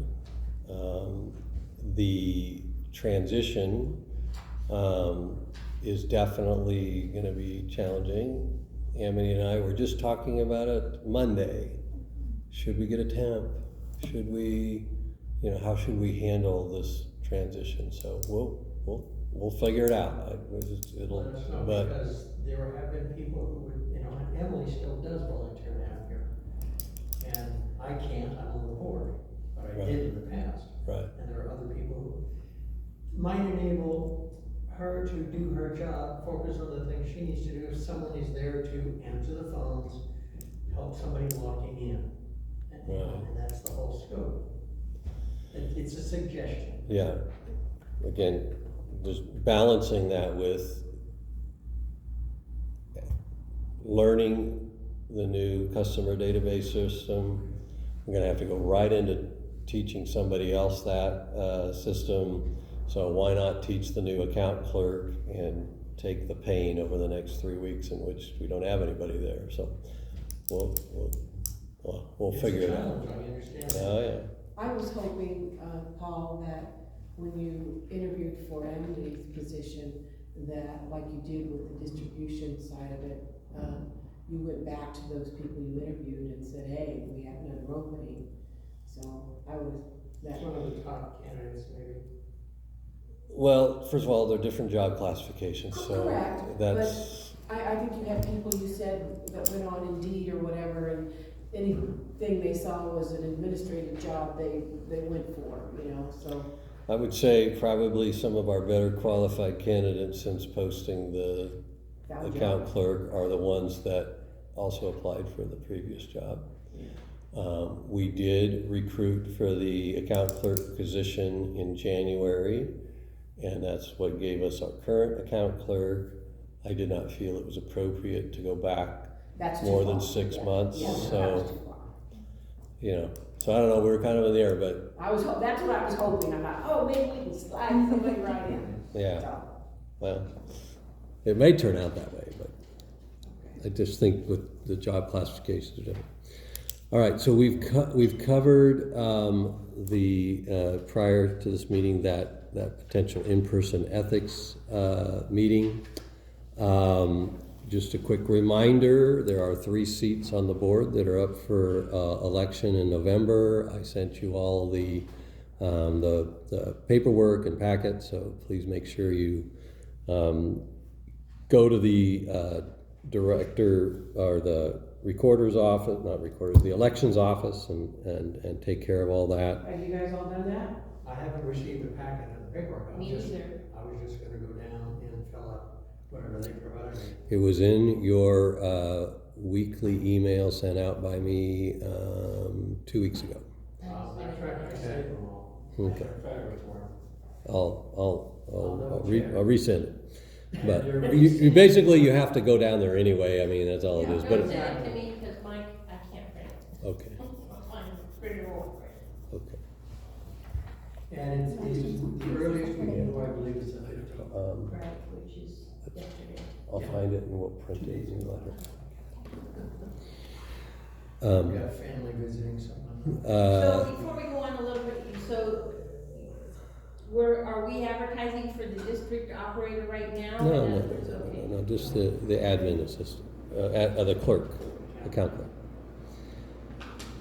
I'm sorry. That's all right. In my notes, we discussed in some prior meetings about the possibility on a contract as needed basis, a CPA. Is that going anywhere? I have a possibility if no one's responded. Oh, really? Yes. Well, let us know. I know that bookkeeper Melissa Tenney has been reaching out. I'm not sure what, I haven't gotten an update. CPAs are really hard to come by right now. Yes, they are. Because that's who my Sarah works for, is a CPA, and she's been trying to find a CPA to come help her, and they're just not around, so if he hasn't in one. Yeah. I put a call in, we played phone tag, but he's gone all this week. Somebody I know, he worked for Chester Regional Resource Management. He was involved in a lot of that stuff. He actually came to one of the community meetings when we were going over the financials, and difficulty was helping explain different things. Oh, he was good. Yes, Dave Wallace. Okay, so I have his number, we are in touch. He has some questions, obviously, and I may want to come down and put that call together with Melissa, if it's okay, so that we can get everything clarified and see if it's gonna be him who, through phone calls or emails, helps out, or if he can direct us towards somebody. Yeah, that'd be great. Again, I don't have an update on who our bookkeeper has actually talked to or what response they've gotten. But that also leads me into one of my last bullet points is our audit for FY22. We finally got a communique. This goes back to the shortage of CPAs, actually. So our auditor is, as you know, has been taking a long time on this FY22. And it's been a very challenging communication because I know that this auditor was late with a couple other districts' audits, neighboring districts as well. They have completed those, and so now they're finally getting around to completing our FY22 audit. So balancing, should we move on and get somebody else, which basically meant that we wouldn't get this audit until sometime next year. So because there's no CPAs available to do it. So we got a notice Monday that we had to answer a whole bunch of questions before they issue their FY22 audit, which we should have at the end of next week. So we'll get that to you, to the Finance Committee, and hopefully to the board for approval. I pushed back with some of it. They were asking questions like, we see in the minutes from December of 2023 that something happened. What about that? They wanted the Allen Gill construction contract. They wanted to know whether the grant handled that. And my thing was, this is 18 months after the end of the FY22. Yeah. But they are required to put in circumstances that may consider threats or something like that. But you know, so I've communicated to them once they've completed this and we get it. We need to meet to talk about getting the FY23 done because by their contract they're supposed to have them audits like the FY24 done by May of 2025, and so they can't be pushing these off farther. But is it in the contract that they have to provide us with the audits in a timely fashion? Do we have a date in there that it must be? Unfortunately, there's not. It's not that clear. But in their engagement letter, their time frame to start on their audit and to ask questions and get reports from the district is basically April, February, March, April time frame.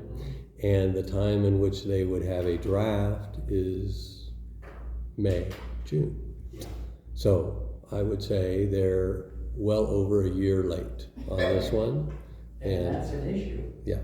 For, a better understanding of where we are truly where we are financially. It's very challenging. Like I said, I asked advice around, and most of the response was, if you discontinue this agreement, it's unlikely you will get the FY22 audit done anytime within the next 3 years. Wow. Got us over a barrel. Well, we signed a contract for 5 years, too. Yeah. Mm-hmm. Maybe Um, there should be a performance penalty in there. Yeah, well, yeah, there should have been. I know, especially those that have been signing checks, and you've seen it in our P&Ls. We had a lot on our grants. We had a lot of expenditures. We did finally get a lot of revenue in June from our SCADA, Emergency Electrical and SCADA South Booster Project. So that one's actually closed out. That's very good news. And we got all of our funds reimbursed from them. The meter register and transponder project was a ARPA grant, right? And you might recall that the purchase of all of those was about $300,000. The grant was about $250,000. So we had budgeted last year $25,000 as our basic match, and this year $25,000 for our basic match. In reviewing that, it appears that the purchase order did not include the sales tax for the meter purchases. So they forgot to include sales tax. Well, they didn't forget to include it in their invoices. So we've been, paying the invoices when we receive them. We've been asking the county for reimbursement, and they've been giving us some reimbursements. But we still have to do some assessment on this, but you can do the math. 7.5% of $313,312.26 is going to be about $26,000. So we'll have to make some sort of budget adjustment for that. Okay. The other thing in your budget, you might recall that the district had not in the past tracked separately its pension obligation under the unfunded actuarial liability, right? That 100,000 or so. Yeah, the 100,000 or so that we paid last year. So it was getting lumped into the district's contribution for active employees, and that blew it out. So we have to track that separately, and so we put $100,000 in that because we didn't know what it was going to be. It had been about $20,000 the previous year. So you got the bill. 143. I would like it to be that. We actually got 3 bills, and Melissa's not as familiar with the actuarial reports as I am, but the first bill is our unfunded liability for all of the current active employees under PEPRA. And that's a whopping $1,500 for the year. So, that was that's great. And then the second one is the unfunded liabilities for all of our active classic employees. Just one. And that's about $1,200. So I was starting to feel pretty good. Until I got to the unfunded liability for all of our retirees. And they're all under classic, so they're all the retirees. And it's $175,000. And we're gonna have to budget for it probably even higher amount the next fiscal year. Well, that is one somewhat benefit of receiving these actuarial reports instead of just the invoice. Yes, it does identify it. So next year it goes up to $185,000 or something like that. or 200? And then it does, it will, it gets up to that. Now, for the classic retirees, as members expire from the program, that number reduces. On the other hand, we need to find out, I need to get a hold of CalVERS, see if there's other funding mechanisms to deal with it. But so, yeah, it's about 75% more than what we had budgeted for. So I'm sorry to say. Where took our money for the training? Part of it anyway. Yeah. About a third. 200,000 plus 3,000, about $203,000. 175. Yeah, but I added the sales tax. Oh, sales tax, sure enough. You know, on that happy news, I'm going to end my general manager's report. I probably should have led with that and ended with all the good stuff at the end. But you had good questions. Let's track that because the community's not gonna like to hear that extra money having to be spent.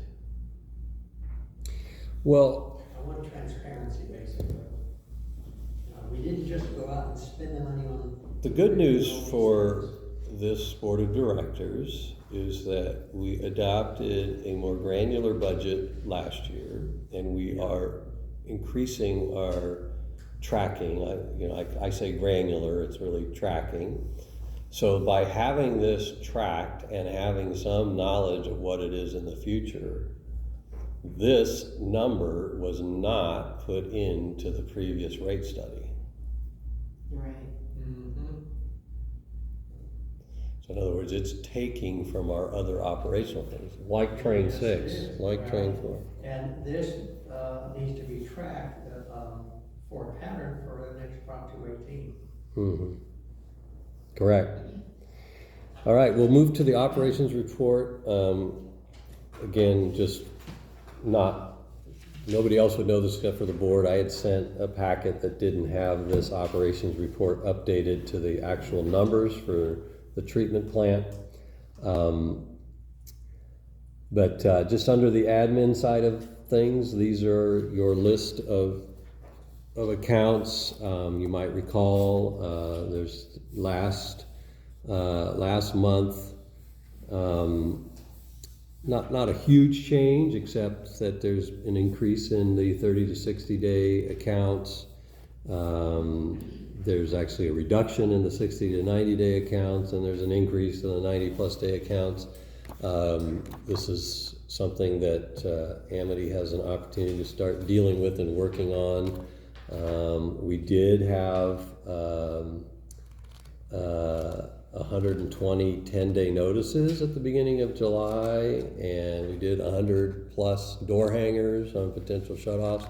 I think in the end we only had like 7 shutoffs or something like that. So the majority either came in paid or made a payment plan. Yeah. What about the 90 plus? That's 74,000 basically. Yeah. Well, we still, again, when we get a little bit of capacity with our staff, we're going to have to do a dive into what makes up those numbers, figure out how old they are. Amity's working on. Well, Amity's working too on, since we installed our new CUSI system, which has gotten nothing but great reviews from everybody that uses it, but there's still a lot of capabilities there that still need to be implemented. One of them is to be able to do liens. Okay, so Amity's working on that to be able to figure out when we trigger these, so that I would say someday down the road we will move a bunch of these really old accounts that are applicable into that category. Putting liens on the Liens. I went back to track April, May, June on the accounts, and April and May were actually, the numbers were higher as far as how many. So June was really a good, we Yeah. probably had a good push in doing collections of some sort. So it seems like it's high, but it really isn't compared to you know, compared to last month, yes, but Yeah, the previous 2 months now. Yeah, Well, the good note is that when we started, Oh. we had so many uncollected bills Yeah. that you just didn't even know, and they didn't either. So the fact is that we are making some headway, not everything that we wanted, but at least we're holding everybody accountable to pay their bills. yeah.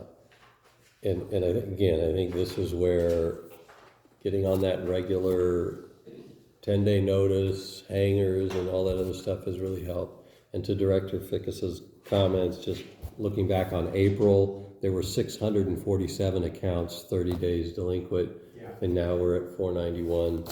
You know, so that's just confirming what you're saying. Again, you know, it's on the online packet and everything else, but the treatment plant operations, we have seen a significant increase in water usage in the last 6 weeks. I hate to. It's hot out there. Yeah. I'm gonna be a lot. I just, for this particular report for June, you know, we're gonna report to the Bureau 330 acre feet of M&I. We actually had scheduled 200. Yeah. So it's, What's really nice is people are starting to water again, and grasses are starting, some people, but the area's starting to look a little better. So the other thing, just on the treatment plant, as mentioned here, getting that pond project underway and getting workers and moves, like, you know, Bill's been great working with parks, national parks too, to get everybody parking passes, and they had all kinds of crazy things they needed us to go through. On the distribution report, again, this will be my last one that I put in there since Morgan is on. Tony's been a super great help in updating things like getting a good draft on-call procedure so that Morgan can help implement those, working on updating our construction standards. That was one of the feedbacks I got from a lot of our operators that left a few months ago, is that those needed to be updated, and they haven't been updated in a long time. We fortunately, you know, we're still trying to make our meter reading much more efficient. Morgan is really excited about getting all those transponders and things installed. Again, we're putting on hold the fire hydrant replacement, unfortunately, until we got time and resources to do that. And so far, all of our water samples are doing well. I do want to mention, hopefully you've looked at our website. As I mentioned last month, I did get a chance to update it. I changed the color just to give it a little fresher look, but Do we have sprinklers for just this center section out in front? yeah. We're a water district, we should at least have a nice decent amount of grass, and it looks like it's. Yeah, abandoned. well, yeah, this is, Zero shaping, we should talk about. you know, this is, yeah, this is a point of irritation for your general manager. Obviously not watering while everybody's on zero allocation was probably a good move on the district's point. I've had, it was really a hard push to get the previous operators to care enough to actually get some dirt and everything out there and water it. So I've got some new people that are kind of excited about getting some grass growing out there and making it look nice. I mean, we don't need to do that, but it just would be a nice presentation. I'd like Totally to, agree. if we have a chance, go back to the on-call protocols, procedures that they're being set up.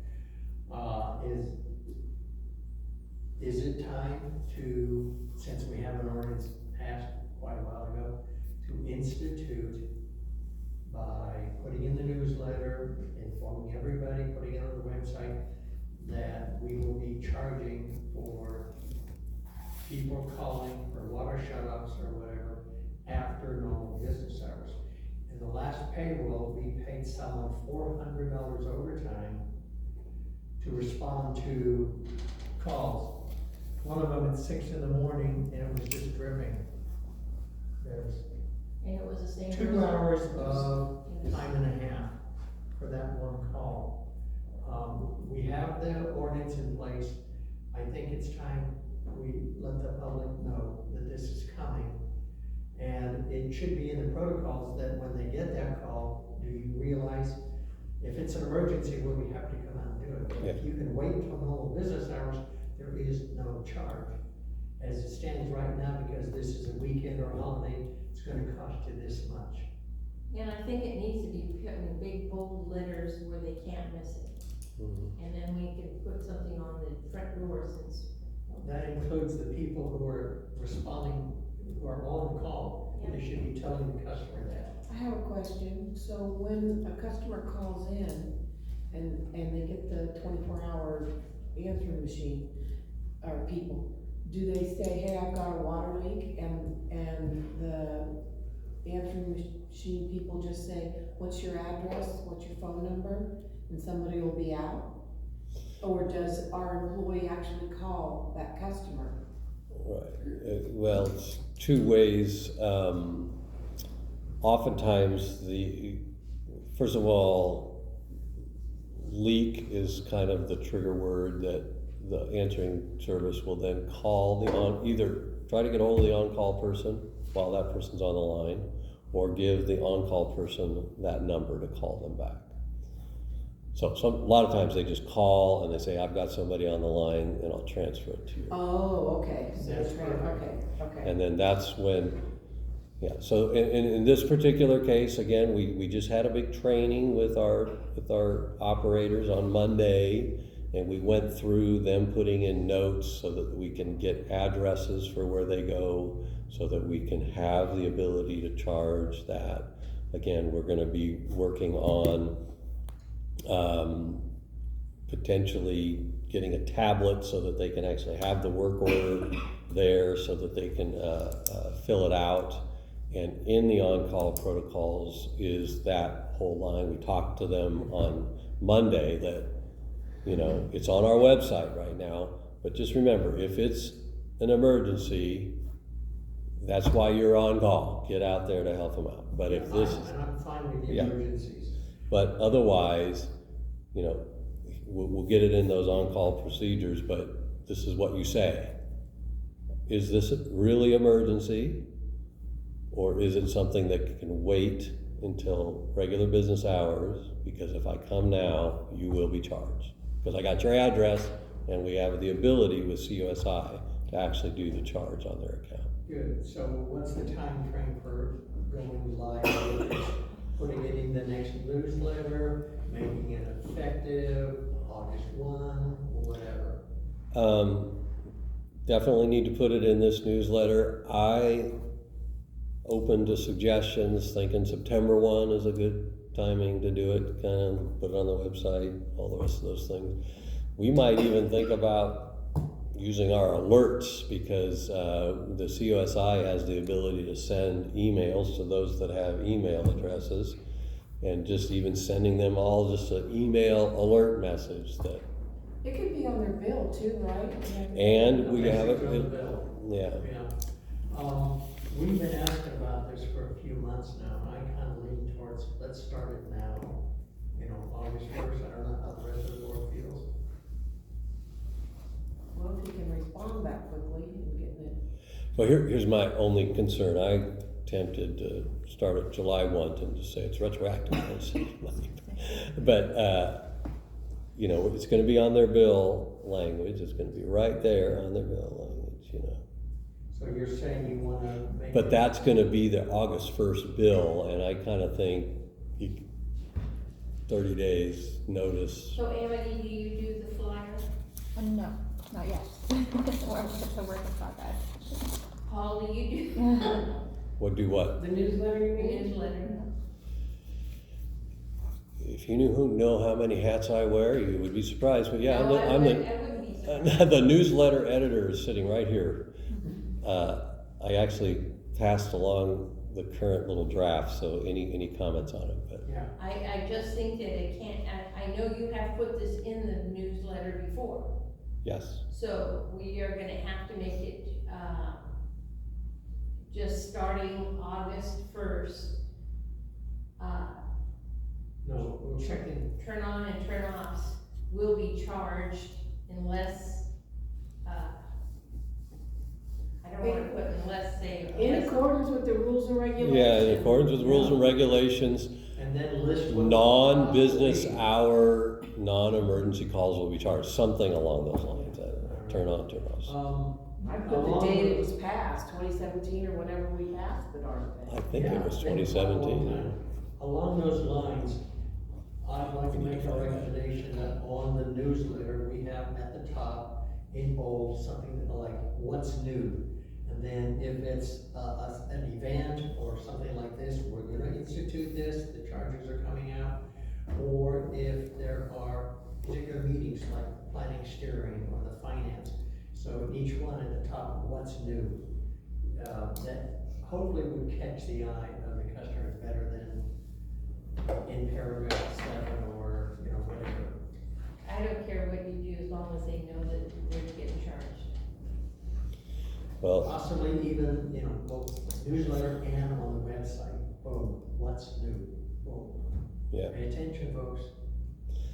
yeah, and again, like I said, I think sending a message to everybody via the email, just because we gotta test it for everybody. We've used it. One of the beauties of the COSI program, we used it to give everybody on Cloverdale, there's a leak, the road's gonna be closed. All the side streets got an email and a phone call that said there's a leak and the road's gonna be closed.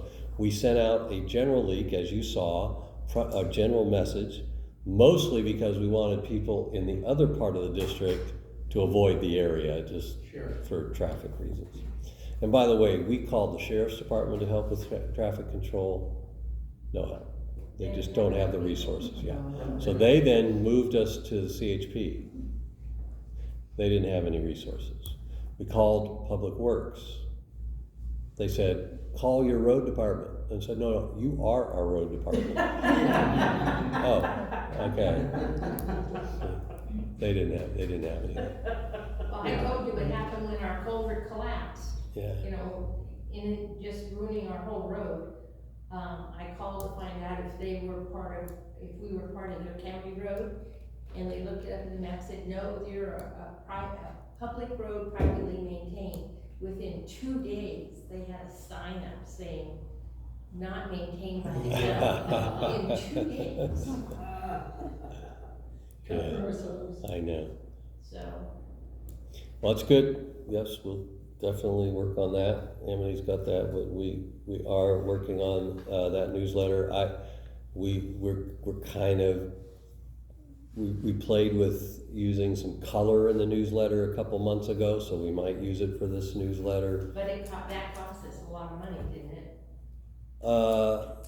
Not for the newsletter. It did cost us for the color flyer. Yes, and we'll get to that. So,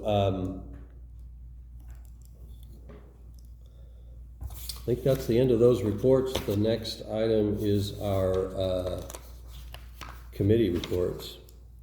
And we have an agricultural meeting, committee meeting scheduled for July 24th. That's a week from tonight. It is olive industry focused. And Dennis Dennis Posan had worked on getting an Excel spreadsheet of as many of the olive growers on it, and asked if we would send a little flyer to them, which we did. So he just handed us the reimbursement for the cost of the stamps and the envelopes. So that goes in the mail tomorrow. And so that one, I think is gonna be good. We have a, speaker from, Tehama County UC Cooperative Extension, who is very qualified. I think it's gonna be very interesting. Even non-olive, producers, please walk across and come. I actually got 32 olive trees then. Oh, that's right, you do. Besides, you're on the committee anyway, so make sure you're here. So I'm excited about that. So all the properties on the, north side of Scout, were sent, Or will be. or will be sent, cause it goes all the way to the very end past me. Yes, There's an address, because some are just land only, aren't they? Yep. Oh, they're all addresses? They're all, Okay, they're okay. all. No, I'm talking about no home on it. Oh, some are, yes. Yeah. But, not But there should sure, be a listed address for the. yeah, we have his, cause he did tap water until last year, I think. yeah, they'll,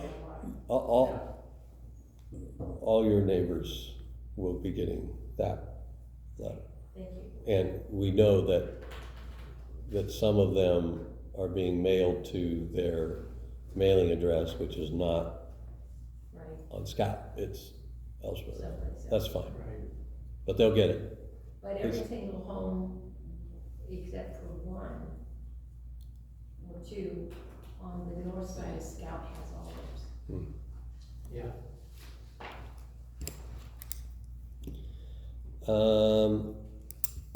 Before you move on to any other committees. Yep. Want to report on the farmer's market. It's moving along. I discovered in an email that some of the people from out here are going to the Reading farmer's market because they think they can sell more. So, and we're still trying to work on getting a few more vendors. I've got promises, waiting to see. You're supposed to be there, On the 27th. right, and the next one in And August. the 10th, yes. Right, okay. Then they're on schedule again in October. Okay, Yep. so we know. Still working with the Bonnie's Burgers, trying to get a writer on their insurance. And we are charging $5 to help recoup some of their costs. I'll still take a hit on it, but I don't care. This is something for the community. The, is Reading every Saturday? Yes. Yeah, and we're doing just the second and fourth Yeah. Saturdays, so. But if you're watching this video, tell your neighbors, come on down. We got some good vendors down there, they're enjoying being there, it's a nice community event. You could get good stuff like that. Yeah, Dennis, who was the volunteer for the last one, actually, I watched the place and he ran home and brought some and sold out all of his produce. He brought the tomatoes, the peppers, the works. So if Logan's coming along and has something, he grew himself or something, he's welcome to sell it too. In your spare time. No, well, the only thing I Well, got once is- you get everybody signed in, the volunteer doesn't have a lot to do. Right. We walk around, we chat with the vendors, we greet the customers coming in. Get represented in the district. Well, no, we're volunteers, we're representing the farmer's market. Fair enough. District. So there's no liability to the district. And that's all on the ag, then I'll have some comments on the finance. So for the finance committee, we'll need to schedule a meeting. I'm thinking sometime maybe the first week of August. Again, we'll send out an email and try to put that together. A couple of things. One, hopefully all the reconciliations are done and we will have a final budget to actuals for the fiscal year. Yeah. And then we'll have to talk about, we're not scheduled for any budget updates or adjustments until October meeting, but we'll start talking about things. We should start taking a look at, the situation with the, unfunded and whatnot. Yeah, well, that'll be And part of maybe it. have just a short piece of the meeting, so we can take a look at where we are, or what ideas we might have for helping fund that, at a minimum, train 6. Right. And then I sent an email to our planning and steering committee members about putting together a meeting in August to take a look at the drought plan. So we'll figure out and coordinate on that. Also, for that meeting, we'll also have an item to discuss sort of the framework of a capital improvement plan that I've gotten some notes from folks on that, so.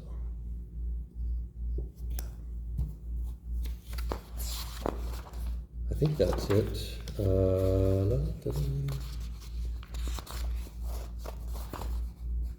Next up is board member comments. You got anything? I have nothing. Beverly? Yeah, I got 6 things. Sorry.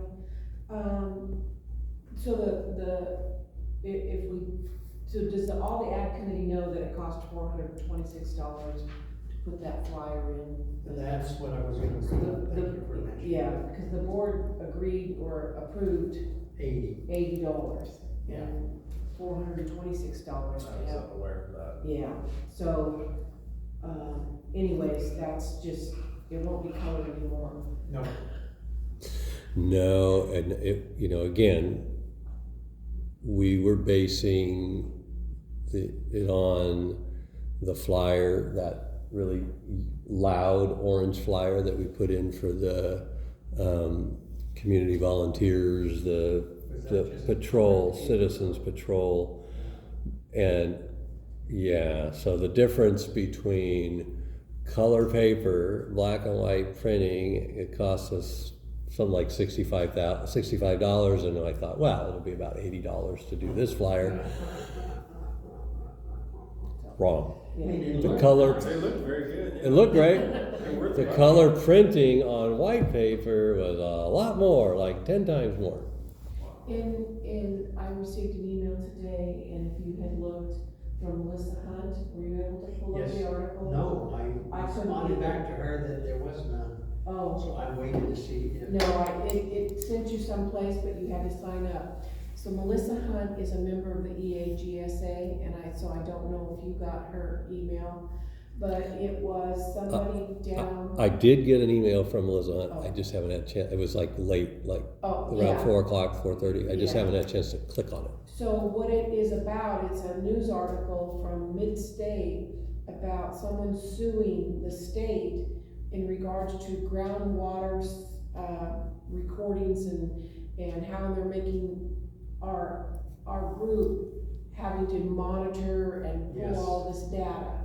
And I couldn't pull up the article because it wanted you to be a member of this or that, or download it, but Google, I don't know, but I couldn't get it to open. Okay. So anyways, I thought that would be something to kind of research. I'm thinking, oh, good, because it just seems like it's a waste of money with a lot of this stuff. I don't disagree with you.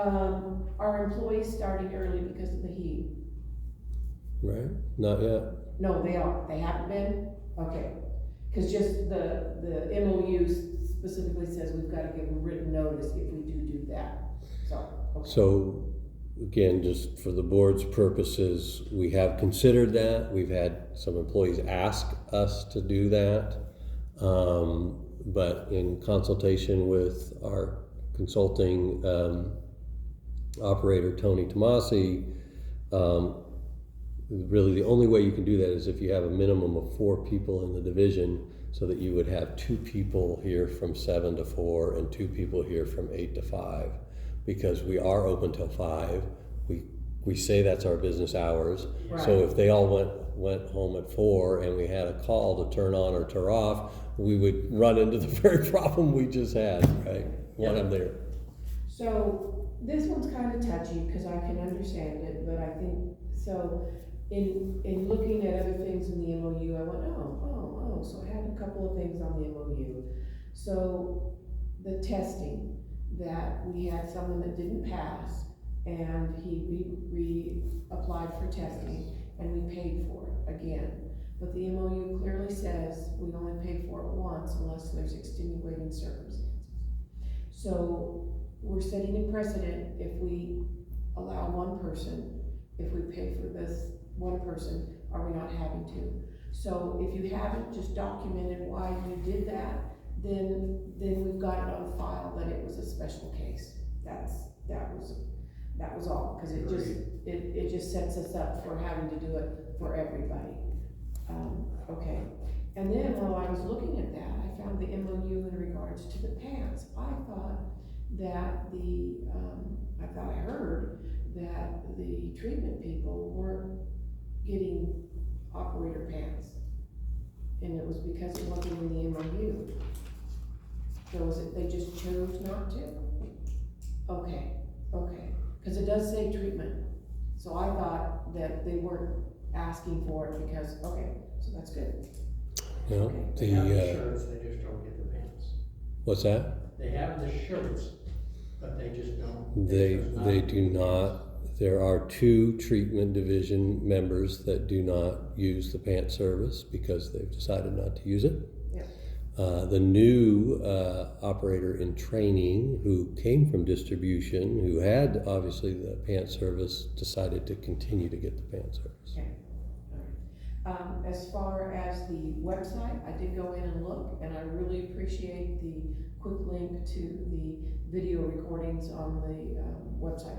So you could just go click and it took you right to YouTube and right to the Happy Valley. Because sometimes on our favorites on YouTube, it's hard to go down and find it, so that was perfect. And the last item is my knee surgery is August 28th. Okay. So, it's outpatient, should be simple, downtime maybe week, having a weak knee is about 3 weeks. So I don't think I'll miss anything, so. Okay. Well, thank you for the report on the video. It worked on my desktop. I never checked it until later on my iPad, so I just glad to hear it worked for somebody else. How much does our internet service cost? What do you mean? A monthly service charge? For our internet access here, not the website. Okay. It's $80 from. The only reason I brought it up is B&T Satellite said that Starlink is running a special right now, and their monthly service charge is $120 for Starlink. $600 for the equipment. Yeah, and it's. No, it's on sale for $300 and some. That's not that bad, you guys. We pay a separate bill for the water treatment plant for the internet too. And that's about $110. Yeah. One of them is free, because they've got their equipment on Yes. some of our equipment. Right. Okay, never mind, we can't afford it.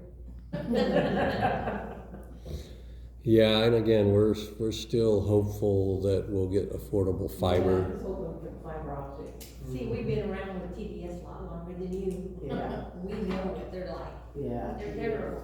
Well, I fortunately have pretty good. Yeah, I'm not holding my breath. Could I add something? I know I said I didn't have anything. Too late. Come on, Terry. No. This actually goes back to the consent agenda, and I meant to ask it earlier, and it kind of slipped my mind, but there was an item there for payment in June to Shasta College for the CDL program. Which employee or what is that charge for? I could not remember if we had designated an employee that we were gonna put through the program. I know it was kind of an option we were floating, but as far as I knew, Jeffrey was the only employee that probably would have been around or eligible for that, but I didn't know if he would be if we moved him to OIT. So both of 2 operators enrolled into the program in February, and they took the online class. And 1 operator then got into the driving school, and then both of those operators left for other jobs. And so it's very awkward, but the bill for their participation while they were working for us did not arrive until June. So can we do in the future that if we pay for classes, that it's after, we reimburse them after 6 months? Say Then that. those 6 months continuous Say that. employment Say that again. for us to pay Oh, for it. didn't you say you were gonna bill Shasta Lake for Will, or is that who went to Shasta Lake? Instead- Bella Vista. Okay, I sent it to them. I don't think they're gonna pay for it. Good try. But yeah, so I think definitely in the future, we gotta add something into when they have asked for us to pay for something, that if they don't stay for 6 months after the class, that they have to pay us back for the cost of the Right. class. Something along those lines. So, That's good. yeah. Let's make sure it's kosher with labor laws though. It should be, any contract I ever signed, Oh, I that's how it was understand. written. It's gotta be in the MOU or the side letter. I have nothing. Yeah, I'm done. I'm done. Pick that thing up. Done. 8:20. 8:20. Thank you all. Thanks, Robert. Been good as usual. Too bad.